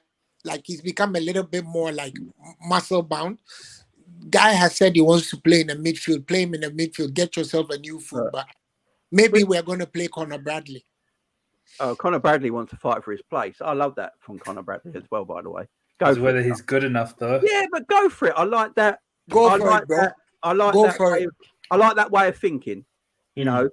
know. Whatever we do, Go we for it, need to try it. come out of Stamford Bridge with a Yeah. victory. Just go. If we for it, man. don't, our season will begin to flounder. But look, with the players leaving, like Hendo's leaving, and as I said, I'm not going to abuse the guy. 12 years of great service for the football club. He won everything at Liverpool. He's part of the team that won the Premier League and Champions League. We can't diss him for it. He was integral to what Klopp wanted to do. But now, at 33, Klopp's even said it himself. He's not integral to Liverpool anymore. He said it by saying your minutes are going to be like quite small next season. You're a squad player now. You're not guaranteed first team football. So even Klopp's saying that now, but and he's letting him leave with his blessing. So I think we just need to let Hendo go, Fabinho go, and start a new era. It's exciting. Look, usually our transfer business is done by now, and we're watching everyone else spend money.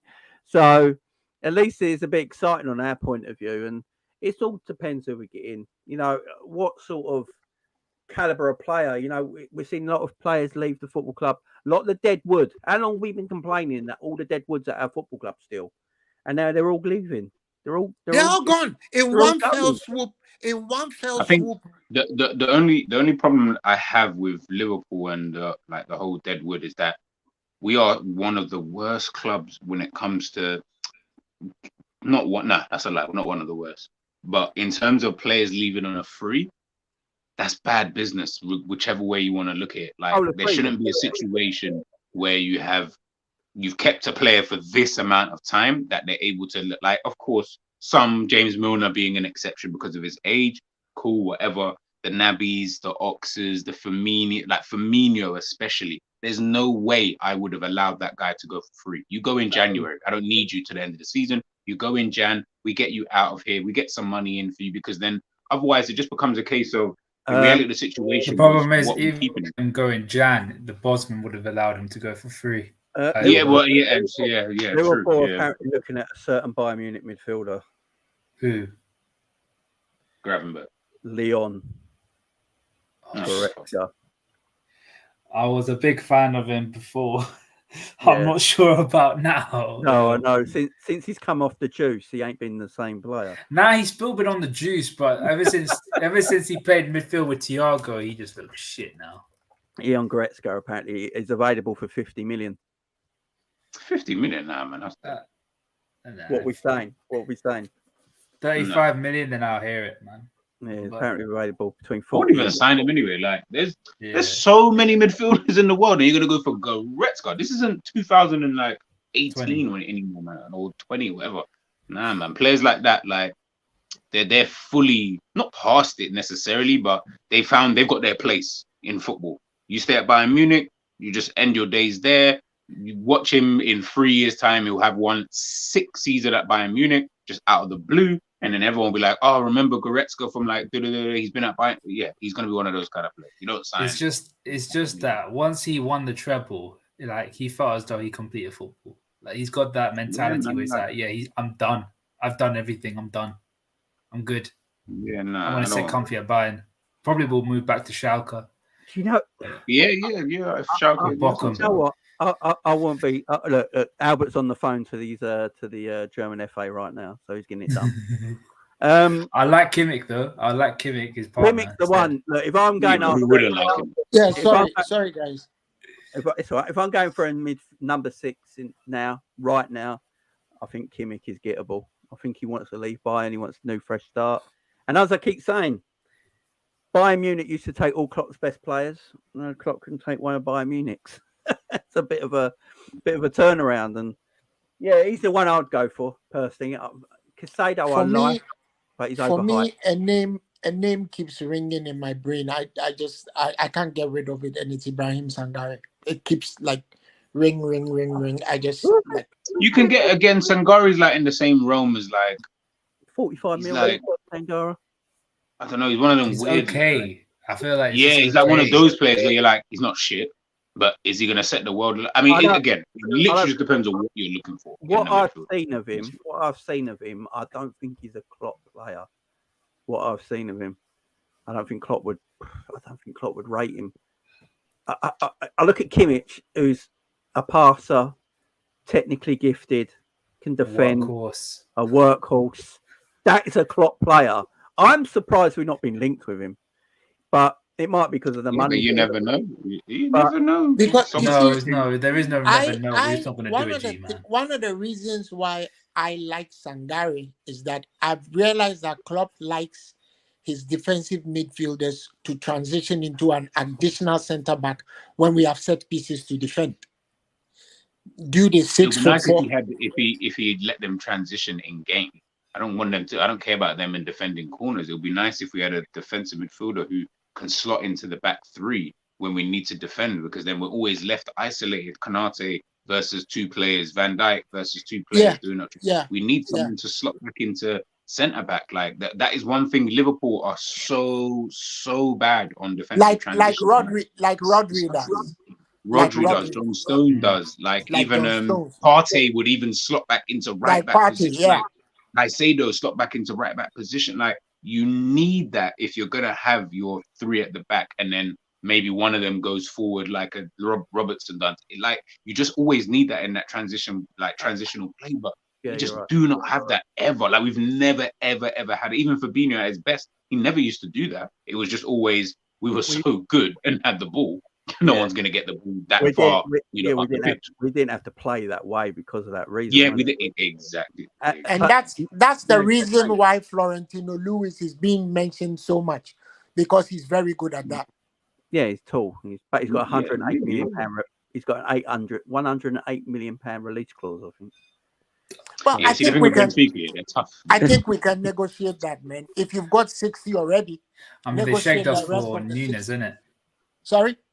They shagged us for Nunes, isn't it? They're hard to deal with. Them- They're hard to negotiate with. They're very clever over there. See, But you look at know- the players. Like they seem to sell João Felix, Darwin They Nunez, sell Enzo. everyone. Enzo. They sell everyone. Yeah, they sell everyone. They That's- sell them for big money. They're the Portuguese Borussia Dortmund, ain't they? That's what they do. Oh, 100%. It's what they And do. I reckon they're probably better. I reckon Yeah. they're even better than. Well, look at Yeah. all the I mean, superstars that come out of their academy. Have you seen that Yeah. poster of them all on? Porto is like just sells their players for cheap. When Well, they're actually apparently, Yeah, we can apparently, do it. Like Man in United. the last 15 years, they've sold about $1.2 billion worth of players. And they still They must go. churn money like this. Yeah. Like I would love to know what their finances must be like over there at Benfica. It's a good- Must it's a be good brilliant. system. It's a great system they got. But look, Mm. whatever Liverpool's DMs go get, we just when Rodri went to Man City, no one expected Rodri to be this bloody good, unless you're really Nope. into football and know all that stuff like Rams. Nah, Ram. You didn't think he would be at this level Nah. because you would have had to. You would have had to have foreseen that Manchester City were gonna get Haaland. They were gonna get Jack Grealish popping. Like I don't think I would have seen him at this. The Rodri you that I know saw why, at G? Atletico Madrid You know why? was okay. Like he was okay to top class. I wouldn't have said he's world class like he is Nah, but today. G, do you know way. why? It was 1, potential, and 2, Pep Guardiola. I thought No, but okay, that's what I'm saying. That's what I'm saying. Him and Pep are like a match made in heaven. I was Yeah, hoping yeah. to God that the first season he came in, it will be the same thing again and again. But I'll obviously, took a year to whenever I wish for something, it never happens. So He took Rodri took a year to get used to City. It took him Yep, because he yeah, that's what I'm saying. yeah, he was. But That's bring like it- the Man City mantra. Like, He that must still be in the bring it contract. back, It will take you a year. But remember, Klopp does that with midfielders as well. He usually look. It took Well, Fabinho a while. that's the It took Fabinho a beauty. year. That's the beauty of getting Atletico Madrid DMs. They are all very good because their coach was one of the world's best DMs, so he knows how to identify one. I think we're going to get a Premier League based midfielder. That's what I think we're going to get. But Jamie, we can't get only one. You remember what that little James Pierce was writing that Eze, man. that for us to get more, because Liverpool were preparing just to close up shop after those 2 midfielders they bought. Now 2 of them have gone. We need to get at least 2 midfielders. We can't go into next season with a first 11 because we all know what's going to happen. People are going to get injured. We know that. So Yeah, Liverpool's first 11 strong. It's just the rest of the squad, ain't it? it's the rest of the squad. That's the issue. And That's our what problems it does. begin when the injuries start cascading. So we need worthy replacements on the bench. Fabinho, you could say weren't a well-renowned DM before we got him from Monaco. That's what I was saying. Like, he was not. He was playing right back occasionally and stuff like that, and then there was something about him because players, teams are interested in him. Then Liverpool got him. It took about 8 months for him to get used to Liverpool. He was in and out of the team, struggling a little bit, and then when he found his form, a bit like Rodri at Man City, them two players just went to the moon. You know, Rodri is younger, ain't he? So he and stronger and quicker, so he's carrying on his trajectory. Where Fabinho's falling down now. So no matter who we get in, it's probably going to look like a gamble no matter who, because what we're going to do is compare him to Rodri, which is unfair. Because the Rodri right now, no one can touch in that position. But you got to remember what Rodri looked like when he first came to Man City, what Fabinho looked like when he first came to Liverpool. That's where we got to look. I know everyone wants to catch City today, but let's think about catching City maybe tomorrow, because we've just got to take that. We know who our owners are. Chelsea have got a whole brand new 15 players. They got to somehow ask Pochettino to coach and try and do something with next season, which is going to be difficult. I know they've got no Europe, so it gives them a bit more time. But I think what Liverpool fans are getting annoyed with, because City, even City fans themselves are saying they're a bit annoyed by this transfer window so far. Because Jamie, every time you put your head up, you look like Lionel Messi a little bit. Every time you do it, you actually look like honestly, every time you've done it now, I was like, he looks like Lionel Messi just a little. Guys, let me know what you think in the chat. Overweight Messi. Even the hair is the same. Like I look like Messi when he's just been on a McDonald's treat for about 2 weeks. No, it popped into my brain. Like you've done it before, and I was like, was that? He looks like Messi without 674 goals. That's it. Yeah, well, I mean, yeah. I've said that before. Yeah, a few people have said that in the chat. Did you guys hear about? See, I told you, I'm not the only one. Did you guys hear about the story that Budweiser sent cases of beer to every goalkeeper that Lionel Messi has scored? Yeah. I was like, right, if I was one of the goalkeepers, I'd feel like that's an insult, man. I bet you some of them got like 40 cases. Yeah, but this is the. Can you imagine if you're a goalkeeper and never got any beer? You'd be like, yeah. Yeah, but that's what I'm saying. You'd be like, yeah, that's all right. I don't mind not getting beer. Is there a goalkeeper he hasn't actually scored against that he's played? Surely. I would have sent mine right back with a note. I think like if we're just going back to the DM thing, Jamie, you said it there, man. I think you're right, man. It's gonna be a gamble. We need to stop trying to compare. Like everyone's, you said it on Twitter, I think the other day about, you know, like do we need to like trying to replace like an experienced six in that? And I'm like, I don't feel like we do necessarily need. I don't feel like we need to necessarily. I'm not saying you go in, you buy Lavia, tell him, yeah, you're going to be the sixth. If you're going to get Lavia, you're going to need someone else along beside him to just kind of nurture. But then that's why I know people, I keep using the name Palhinha, but the only reason why I say someone like him is that he's a player who I don't need that midfielder of that age to have 10 years at this football club. Like, give me 3 years at that. And that's what Man City do so well. Obviously, bar the Kevin De Bruyne's and the Gundogan's and people of that kind of ilk. The rest of them, they're here 1 minute, they're gone the next kind of thing, or they start to get phased out after a while, and then they just replace them, you know, over a period of time. Because the reality of the situation is, you can't, like, everyone keeps thinking long term. Everyone keeps saying, yeah, our midfield is going to be set for the next 10 years. I don't want the players staying here for the next 10 years anyway. Like 3-4 years, I'm good. After that, you get sold, mate. Because the reality is you're going to max out the actual potential or whatever it is that you've got here at the football club. Like we've seen it. Fabinho joined in when? 2018. When 2020, that's 5 years. Everyone's talking about, yeah, we want to play for 10 years. 10 years to do what? Like, what are they going to come and do in 10 years? Stay here, do your 5 years. We swap you out. We get someone fresher and new in. Boom, we just keep recycling. That's how you keep it fresh. Keeping these guys for the Kovacic thing, right? They've got Kovacic now, so they're using. But this is it. Yeah. And then you just recycle. Gundogan was how old? Okay, we'll get someone a little bit younger than that. We get Kovacic, top quality player. obviously had his injury issues. We get him in, and then what they're going to then do is whoever then the next guy, it's just recycle. And then they'll recycle. find a blockbuster and bring him in. They'll find Yeah, another and then- KDB and bring him in. Yeah, you're right. And then Jamie looks Argentinian. And then you'll always find, of course, you're gonna find your young players kind of thing within that. So as an example, your Haalands who are like 21, 22, who can come in and obviously of that level, but you can find those every now and again. You don't have to always say, all right, we need to reduce the age of the squad, do this, that, and everything. I don't mind you trying to do that in one sense, but then in the other sense, I'm like, you do need to play it smart. If you're going to get someone like a Lavia in, you're going to need Lavia plus someone else. Like, it can't just be a Lavia because it's maybe just too big of an policy. Yeah, almost an insurance policy. But it doesn't have to be Chouameni or Caicedo. Like, it doesn't have to be someone of that level. Like, it could be someone a bit lower than that, just with more experience who can come into the squad. That way, Lavia is your main player there, but he's just going to help him along because he's been doing this for a longer time. Lavia, you're coming in though. I'm just going to be here for like 2 years. I'm just going to kind of help you out during this time, but I'm still good enough to still be within, that kind of squad kind of thing. You look at other teams around that. That's what the top teams anyway. That's what we've just seen Real Madrid extend Modric and Cruz. These times they've got Bellingham, they've got Tchouameni, they've got Camavinga, they've got Valverde. Why would you extend those two? Let these guys nurture these players along, and then we can start bringing in the big boys. And then you just go again and again. They went to buy Joselu, right? They bought Joselu. Yeah, listen, look, Real Madrid are funny like that. They're just weird. Yeah. They're weird. They bought Joselu because they are waiting for Mbappe.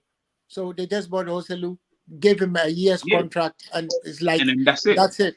And he's also. That's why I was surprised Firmino didn't go there. Like, I would have picked Firmino if I was them. Like, maybe if you talk about free transfer, I don't know why. Maybe just, he could facilitate Rodrigo and with the amount of money he's getting, in Saudi. Why would you want to go there? Listen, look, I'm just trying to give options to the players who are available. That money, those guys are not going to Saudi Arabia because obviously, look, if Saudi offered me money to do my job that I do now to go, I've got a child here. I'm still saying, yep, let's all go to Saudi Arabia or bring my child. You're a man of principle, isn't it? You're a man of principle. Yeah, my principles will definitely be out the window if I hear the money that Saudi. What's principle? Principle is building a nest egg for your kids. Principle is building a nest egg for your kids and making sure that your broke ass doesn't get left by your wife one day. Exactly. If your ass is broke, your wife leaves. That's the first thing that happens. She's gone. Fuck principle then. I'll come back to England the king and be doing streams. As Jamie said, come back to England, gold everywhere. The kinds of monies that they're talking about, some of us can't imagine it because we simply can't imagine it. But if a guy was earning 190,000 pounds, this guy, Firmino was one of the high earners in Liverpool. He was earning 190, right? These guys are gonna give him 400. Well, why the hell? What the fuck is he doing even thinking about it? See what happened with this guy. See what happened with Gerrard. He came home with his principles, and his wife sent him back out there. Get the fuck and go back out there. What do you mean by you're coming back here? You know what I secretly think? Do you know what I secretly think Hendo thought though? I think Hendo overvalued himself to this football club, and I think he thought that Klopp wouldn't let him go, and then Liverpool would give him a new contract with better money, right, to stop him going to Saudi Arabia. I literally think that's what Jordan might be thinking. And then when Klopp went, no, you can go, mate. I'm good. He's like, shit, I've got to go now. I'm off to Saudi. Look, Saudi Arabia. If you want an English-speaking commentator, I'm here. I'll come over. No worries. Wife can stay here. It's all right. I'll come over and I'll send money back home. Everyone will be looked after. It's all good. Come back. You don't see me in 12 months, guys. You know why. Like one of the things I saw was Jordan Henderson was like talking about the England squad for the Euros. I was like, fucking hell, mate, if we're still picking you for the Euros, then Jesus Christ, Southgate's got bigger problems than we ever thought. And I only say that because surely England have got to be producing some other players within their kind of makeup, that we are not still relying on a guy who isn't getting any minutes. Harry Maguire is literally the rule, like the exception to that Not rule. even Saudi Because won he Harry actually, Maguire. Not even oh, Saudi. brilliant. See, I mean, I heard Chelsea won him as well. So, you know, that could be G, interesting. G, even with the Harry Maguire thing, it's still money. Harry Maguire is getting paid more this year for sitting on the bench because Manchester United have qualified for the Champions League. It's in his contract. So it's at the end of the day, it's still money. Look at Phil Jones. Phil Jones hasn't played football in 5 years because he was on £95,000 a week. Bale. Yeah, and he didn't give a shit. At the end of the day, a footballer's life expectancy and his shelf life is so short. If you don't take advantage of the money and you have principles, you go fucking broke. Yeah, you don't get retirement either. You know, you retire from your job in like mid-30s. Exactly. So you need to build your it. own welfare. Yeah, You exactly. need to build your own welfare. That's why most of them are now commentators, pundits, what have you. Many of them have made some really bad financial decisions.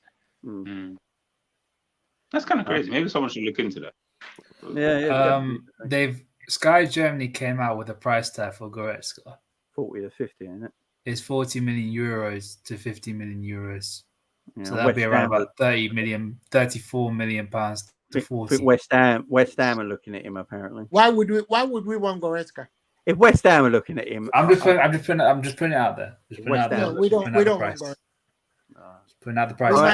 We might West Ham sound like they're trying to really spend that Declan Rice money. Like, you got to spend it wisely though. Yeah. Like not a lot. Yeah. Money. They won't spend it wisely. Bet it anywhere on this planet. They won't spend it wisely. They'll go and get another Scamacca. The only team They'll go and get another Gianluca Scamacca. Just watch. The only team I really remember spending money wisely was probably Liverpool with the Coutinho money. I mean, that was.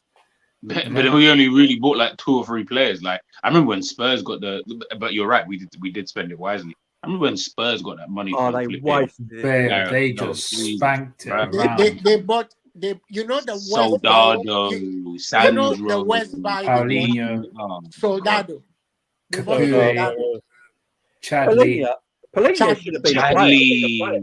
Capoue, Caceres, Soldado. Did Caceres ever play? Did he ever play? Paulinho should have been a player, by the way. No, I don't think so. He was okay though, like at first, but then I don't know. Yeah, And we wasted He Suarez left. money. Caceres left and went to China, right? He just left and went to China. No. To be fair, they signed Vertonghen, I think. No, I'm not saying they didn't get like Eriksen. one good player. Like they signed Eriksen with that was the only. Yeah, no, I'm not saying they didn't get like one good player, but if you think the ratio, we also did some shit with the Suarez money, right? Yeah, we did. Yeah, Who did we sign? That was actually Ricky Lambert now talks to water. What's that about? You know, stuff like this is why we get flipping like trolled all the time, because you just got former. Why are you talking to water? Like, what are you doing with your life that talking to water happens to be the thing that you're coming out? Right, apparently it makes water cleaner. Apparently, it makes water cleaner.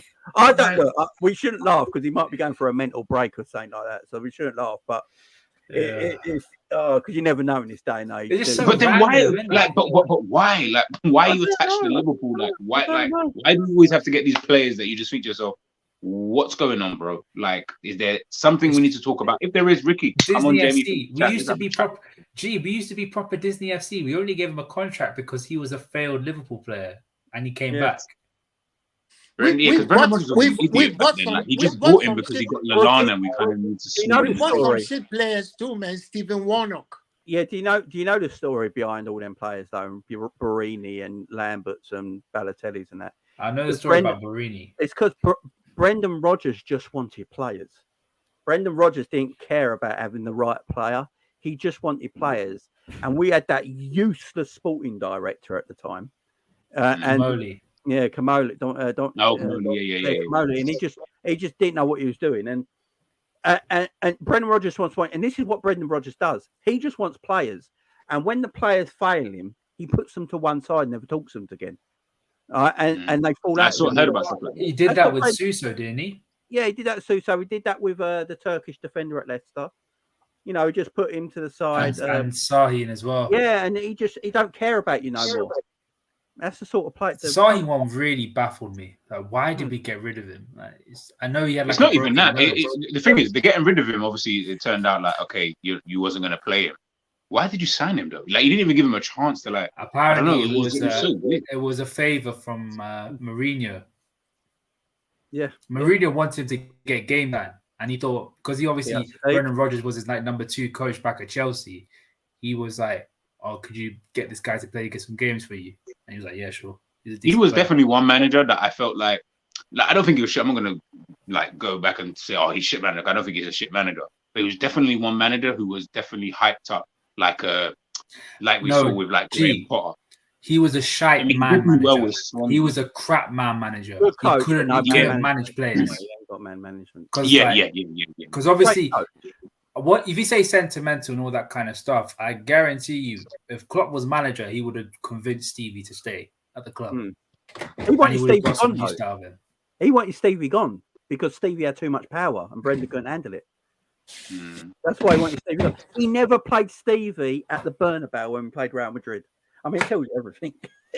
the man's a nut job. What's the play? We played Barini at the Bernabeu. We won't play Stevie. I'll play Mark. I can never forget watching that game and just thinking, I think I turned it off after. I was like, I'm not watching this team play wrong. Didn't he put Count, Gerrard, and a few other quality players on the bench in that game? And Brendan played his boys.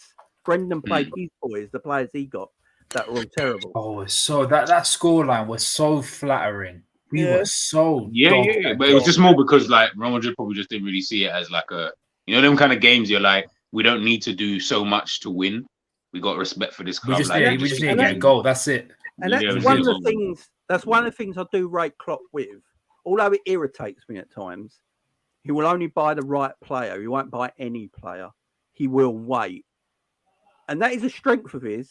But it's also maybe a weakness at some time. Well, the one time it leaves you short. The one time he departed from that, we had a mellow yellow, right? Yeah, exactly.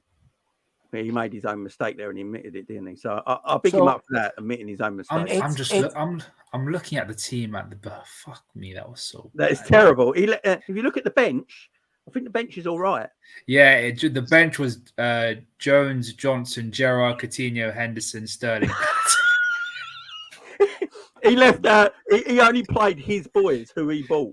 It was I think we had Chelsea the next game. I think that was his excuse. Do you know what's funny? The starting 11, it was Mignolet, Manquillo, Skirtle, Kolo Touré, Alberto Moreno, Emre Can, Lucas Leiva, Joe Allen, Markovic, Fabio Barini, and Adam Lallana.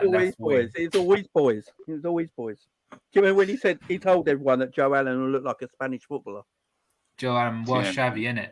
Yeah. He said like people will think he's Spanish when they watch him play. It's like Brendan. I watched him play last season. He looked Welsh. My issue with Brendan was always like in that next season. I didn't even care about the players that you were bringing in. Okay, we bought this guy, but okay, cool, that's fine. Jesus Christ, that previous season that we almost won the league or we was going to try and win that league, that really showed me it was just Suarez and Sturridge. Like it actually showed me because the second Suarez left, we didn't have anything else. Like we looked like such a completely different team kind of thing. Like and it made me realize even more in the moment. Fucking Suarez actually single-handedly could have won us the league. Like that was actually the definition of someone single-handedly trying to take me to a title challenge. He was the best player on earth. He just didn't. But 100%. Like he was stupidly on fire. Like stupidly. I've never seen he did it. He did it at Atletico, right? He won them the league. He won the league at Barca, then went to Atletico next season, won the league again. I think he was top scorer the next season. And he outscored Messi and Ronaldo in Spain playing for Atletico. I think the Atletico year was one of his best years ever. It will rival his second year at Liverpool. He was excellent. It's even the fact that he got kicked out of Barcelona. He didn't want to leave. He was upset. And then he went to Atletico and he's like, okay, fine, I'm going to show you what you're missing. Point. Yeah, exactly. Because Messi didn't want him gone either because Messi was pissed, wasn't he? So why are you letting? Do you remember the? But that's when it started to really start to unravel. Yeah, because you remember the footage of Messi turning up at Suarez's house trying to get him to stay. Do you remember when Messi pulling up and the news are there? Like, oh my god, Messi's turned up. But when I heard he was leaving, I was distraught, man. I was just distraught. And you know, it's a scumbag, but a great footballer. It's one of I wasn't reasons... distraught because of what he did, because I could tell, because he then went to the World Cup, then he went to go bite Chiellini, and then it was like, I felt in my mind, I was like, I feel like you're doing all of this because you know that I need to do something to get out of this club, because they're not going to accept a bid for me anyway, because he had no release clause. He had nothing there to say he's got to leave for 60 million. It was just Liverpool sell him at the right price. And I just felt like as soon as that thing, because how can you bite someone at a World Cup, but one of the biggest teams in the world say, no, that's cool, man, we'll still sign you anyway. Like, that doesn't even make sense. So that always made me think in my head, like, you know what? He just wanted to get out, and he knew he had to do something to just get himself out of here, tarnish his kind of name, so that the club had to force themselves to get rid of him. One of the reasons why I am so happy that Barcelona is screwed is because of the way they used to buy our best players. I am so happy that. Yeah, have you seen their latest transfer? Yeah. I'm so happy. From Southampton. Yeah. I'm so happy they are where they are, man. They can't buy shit. Now they've gone and bought Romeo Oreo. What's his name? Oreo? Is that his name? Oreo? Yeah. I wish we could go there and just get Frankie off their hands. Be like, Virgil, just do your thing. Just call up. Dude, tell them to come. Dude, forget about. They still owe Manchester City for the bloody Ferran Torres deal. They still owe Manchester City. The money they have tied up in Frankie's, it's their insurance policy, ain't it? It's their insurance policy.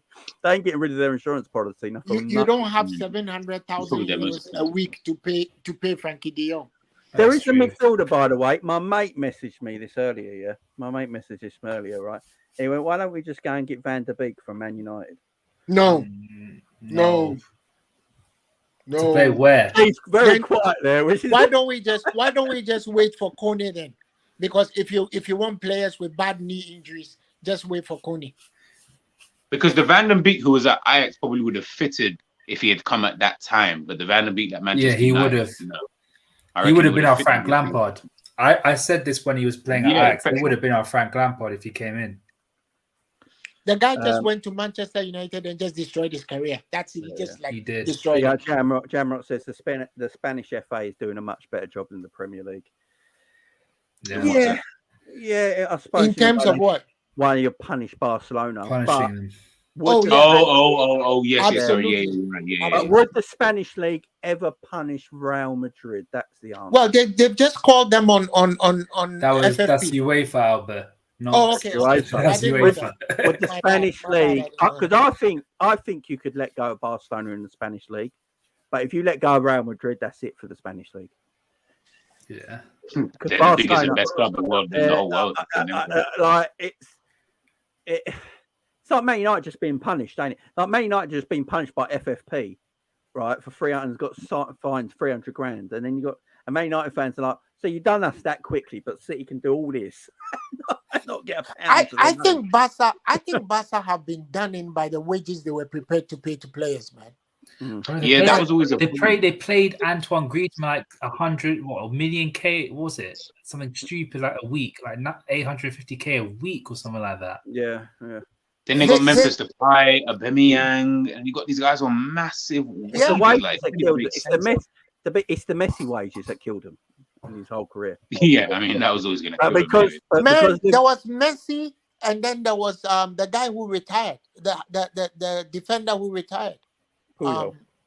Piqué. No, Piqué. Gerard Piqué, yeah. And Sergio Busquets. They were I can never forgive Piqué. What he did to Shakira, so yes. Those guys were on like legacy wages. How can you cheat on Shakira? Come on. No, but you know what's funny? Yeah, I always think this about people like in life. You're always gonna find like, I'm not saying Jay-Z's cheating on Beyonce, but he did love, yeah. You know what I mean? Like these things happen. Like there's a reason. It's just in men's. That's why the sister slapped him up in the elevator, weren't it? This is what I'm saying. Like these things, like they just life is just like that for men. Unfortunately, sorry, women. I know you don't want to hear that. I know you want to hear that we're faithful and we go to church every Sunday. But the reality of the situation is, we just don't. We're very just hard to come by. Yeah, you know, you know, like that. We're very hard to come by. I go to church every Sunday. I tell you what, man. I tell you what, man. You may be with Beyonce, but it may be the case of I've got plenty of money, but unfortunately, it's not with me, right? Beyonce is on tour. Beyonce got to do the shoot. Beyonce is That's what I'm saying. Yeah, and you know, then there's a local hoochie mama that's available, and that's available, right? Remember, Governor Arnold Schwarzenegger married to one of the richest families in the US, and then he goes and has a baby with his housekeeper. I love the fact when did you see the story when he said that ain't mine and he looks identical to Arnold? Yeah, exactly. And you know, his wife kept asking the housekeeper, "Oh, who's the daddy?" Oh, you know, she even went to her baby shower. She didn't know. Man, yeah. Arnold, he's a knob. And the kid looks like that. He looks like a Terminator. Looks a of Arnie, doesn't he? He looks like he's a spitting freaking image. He looks like a Terminator, man. So right, before we finish here, DM. Who do you think we're going by? Ram? Who do we think we're going by? I think we're gonna buy Lavia. I'm certain that's gonna happen. And I feel like there's gonna be another stealth one. There's gonna be another RKO out of nowhere with another midfielder. And I'm worried we're not gonna get a centre back, man. I don't think we're gonna get a centre back now because of Henderson and Fabinho leaving. I think that's what's going to happen. Shit. G, who do you think we're gonna get, man? I actually think we'll leave Lavia. I think Arsenal will end up getting him. I think they'll tempt him away at like the last minute. I'm gonna stick with Fofana. We've had interest in him before. His name is not coming up at all. He could be the figures himself. Like the Szoboszlai sort of deal. He could be the RKO. Just wake up tomorrow. Liverpool have agreed a deal. You're like, what the fuck? Like, yesterday we agreed to someone else. So I feel like he'd be my one, just because I'm just looking at DMs, and then it will be someone else, like I don't know. I feel like it will be someone homegrown that we're gonna look at and just think, okay, that's a good signing, or he's all right, kind of thing. I don't know who that. Alex Scott. I don't even think we'd even. He's too expensive for us. Like, he's too expensive, and he's not even that good. I wouldn't even say. Alex Scott. I think he's going to West Ham, ain't he? I think I heard. Yeah. West Ham. Listen, look, let them spend that Spurs money, man. Like, let them do that. I don't care. Albert, who do you think we get, man? I have a sneaky suspicion that we'll go back in for Thuram. It's also possible that we will go and get the Marcos Llorente guy because of what you guys have been talking about, the medium term stopgap kind of player, right? And I also have a suspicion that you guys are saying the RKO is coming, but for me, the RKO I suspect to be Caicedo. Moises, it's a lot of money, Albert. Well, you've got 60 million and counting. I know. Let's stop that, man. Albert, because if we added 30, we get Caicedo without a conversation. Albert, we're talking about Liverpool, man. I don't think it's the money. I don't think it's the money. I don't think Liverpool want Caicedo. I think, in my opinion, I think there's not much of a difference between Caicedo and Lavia. Like, I'll big up JJ for this because he came out. Ram, I disagree. No, but Albert, I'd say this, big up JJ because he said this quite a few times. If you swap Caicedo and Lavia for both teams, then stop listening. No, see, you know, for me, my enduring, and this is just prejudice. So maybe I'm being prejudiced. I'm sorry. My enduring image of Lavia is him handing over the ball under pressure to Jota. I think he's going to Chelsea. I think Liverpool have always felt like with Caicedo that he's just got Chelsea in mind. And remember, you got to always remember what Klopp said. He won't go for a player who doesn't want to come here. He just won't, no matter what. Jimmy, Caicedo doesn't know what he wants. What he wants to do. That's why. I know what Caicedo wants. Caicedo wants to move to Real Madrid. He wants to move to Madrid. All he wants to do is to go to Real Madrid. I don't want to be. Else is a stepping stone. I don't want to be a stepping stone. I don't care how good the player is. I know. I understand because remember he wrote a letter asking to go to Arsenal, Now he's given an interview asking to go to Chelsea. Chelsea. If we turned up with the money, he's coming Liverpool straight up. I think we're going to get Cooper Miners. I think that's who. That's also You know, it's so possible. funny. I said that to myself this morning. Because that's he's a Pep very good Linder's player. choice. He's That's quite- Pep Linder's choice. That has been Pep Linder's I'm watching choice. for Atalanta, though. He's actually decent, man. He's actually really decent. He's all decent. right. And He played well in the World Cup. I was impressed with him. He's decent. And he fits what Jurgen Klopp would probably want to do as He's well. decent. He's decent. I mean, More if you're than talking decent. if you're talking about a guy that is gonna take out the stick for Lavia, he could do it. I think he could do it as well. By the way, I think we're getting two. Yeah, I think we'll get to it. I think It all depends what Arsenal do, because with the party thing, I think if Liverpool want Lavia, they need to start acting, because I don't think Arsenal are going to pay 50 for him either. The problem with Lavia right now, with Liverpool are concerned with Lavia, is that Southampton will now know Liverpool need a DM, and it's got Lavia. Southampton are going to be like, we're sticking at 50. Pay the 15 is yours. And if Liverpool don't rate him at 50, Liverpool go walk away. Jamie, the problem with the Lavia issue is not even that Southampton don't want to go down on the price. Southampton have to pay 20% of whatever they get to Man City. So for Southampton, it's 40 anyways. And if they don't sell him for 50 this year and pay the 20% to Man City come back next year for him for 40. So as far as these guys are concerned, as far as Southampton are concerned, it's a £40 million transaction. So given the extra monies that we are getting with the yard sale that we're doing, we better stamp up some cash and get the guy if we want him, because the price is not going to go down. Southampton have sold us some pretty expensive players. They sold us Mane. They sold us VVD. So we better get used to the technique. They're not going to go down.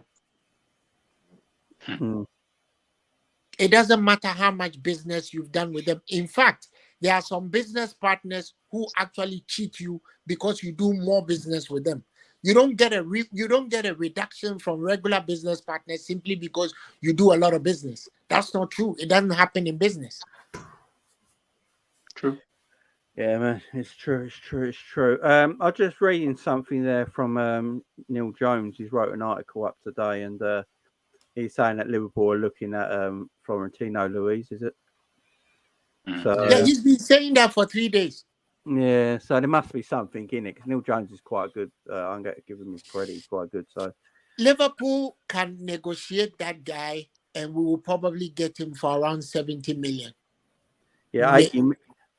Yeah, Fulham are asking 80 million now, ain't they, for Palina? That's going to turn everyone off. I don't want Palina. I think he's another go-to ground easily player. He gets too many yellow cards. I don't want him. Do you think everyone wants Palina because he was excellent against us when we played Fulham? Is that why? You're going to enjoy my video coming out this week, then. Right, he was. I mean, he was the most suspended player. He got more suspensions than Casemiro, for fuck's sake. Hear what I'm saying, Albert. Don't worry about his suspensions, man. When we need someone to be aggressive, when we need someone to get around the pitch, I just need it for 2 seasons. I don't need the guy to be here 5 years. Bring your Lavia if you want to bring Lavia as well. I'm happy with that. Just bring me Palhinha. Okay, cool. Someone of So that. are you going to pay 80 million for him then? Yeah, I mean, I'll go take the 90 million out of my bank account and I'll have 10 million left. You know what I mean? Like, bring that money to Ghana, man. I can find you about 3 or 4 new wives. Let's go. for that type of money, I need at least 10 at minimum. At least. You get 10. You get 10 in Ghana. You get 10. 90 million, you get 10. Right, guys. On that note, we are out of here. Thank you very much for joining us. I'll be back Wednesday, guys, with the watch along for the first pre-season. What time is that kickoff, by the way? 5:30. 12. It's 12 o'clock. Well, sorry. It's 5:30. Let me have a look. Sorry, I'm far away from you. It's my time, 12. Yeah, it's your time, isn't it? 5:30. Yeah, 5:30 UK time. Looks like it's got to be another free LFC Go account. Then anyone got any? That's it. It's on the LFC. It's on the LFC Go, man. There you go. Hey. It's on the LFC Go. I need to sign up, man. Yeah, I need to listen. I must have had like at least 10 different. Yes, LFC. I am not paying for the LFC Go channel is a quid pro quo, man. Yeah. Just She's got about 20 Gmail accounts now that you can't. Listen, my phone is absolutely blocked with these. Just before you go, didn't you see back in the day on Sky when we had? I don't know if it's. I haven't got Sky, so I don't know. Do they still have the LFC TV on Sky? Yeah. You have to pay But does it show Liverpool games though? It shows the whole 90 minutes later that day. Yeah. Oh, later. Yeah, it's a full match They replay. can't show it live. But I got a Liverpool. Liverpool channel's actually quite good, man. I have it on my Fire Stick. Man, Liverpool channel's quite good. They need to listen. These broadcasters, you guys are doing it wrong, man. I'm telling you, you guys need to think of a subscription base just for like football all around. But who am I to say, man? We'll leave That's what maybe the Premier Klopp League is might be doing. doing that kind of thing, man. That's what Klopp is doing. It's gonna happen. I think it's gonna happen. That's the company that Klopp has invested in. Klopp has invested in a company that is going to show football matches on tap anywhere in the world at any time. Yeah, I think it's going to happen eventually. I think it's They going need to. Too many The Premier people. League will do something like that. Yeah, They've Like the NBA they've do. already put the satellite in space. It's a wonderful wonderful thing. £10 a month, and you can watch Liverpool every single week. And You watch any Even if you charge it at 20 quid a month, people will pay. If you knew you can watch all Premier League, other leagues as well. Like if you did everything on a subscription base, I promise you, people will even pay if that. it's just Premier League alone, it's just a Premier Even if it's just Premier League alone. and you get and you got all your teams there. You can watch every single team every week, and then you got they make documentaries and like inside. Yeah, training. like the Premier League standard pack. Yeah, things like that, and you're just paying 10 or 15 quid a month. Everyone's paying. Are you guys getting the summer series in No, the UK? Albert, we get nothing, man. We invented the game, and we get shit. We don't get 3 p.m. kickoffs. Yeah, but why is that thing still? You know, when I was a student, because they think no one will go to games. When I was a student back in 1989 in Swansea, that was the case. At that time, there was no Sky. I mean, when Sky came in '92, it was still going on. I was surprised to find out it's still going on now. I mean, don't they advance 3 p.m. blackouts? Look, I pay £100 a month for all of it to watch football. Look, Liverpool games, right? It's mad. The last time I came over to watch the Liverpool matches, I paid £500 to watch a match, right? 500 to watch a match. So it doesn't matter what time you play the game, the stadiums will be full. It doesn't matter what time. It doesn't matter if everybody on this planet had a TV screen, a 70-inch TV screen, and they were watching, people will still go to the stadium. Because actually now the reverse is true. People actually want the live experience. Yeah. Right? People want the live experience. They don't care. They're going to go. Yeah. Look, Premier League. Look, there's porn, but people are still getting laid. That's all I'm going to say. Yeah, well, Tell me about it. Tell me about it, bro. On that note, we're out of here. I'll be back Wednesday. Blow up Dolls didn't solve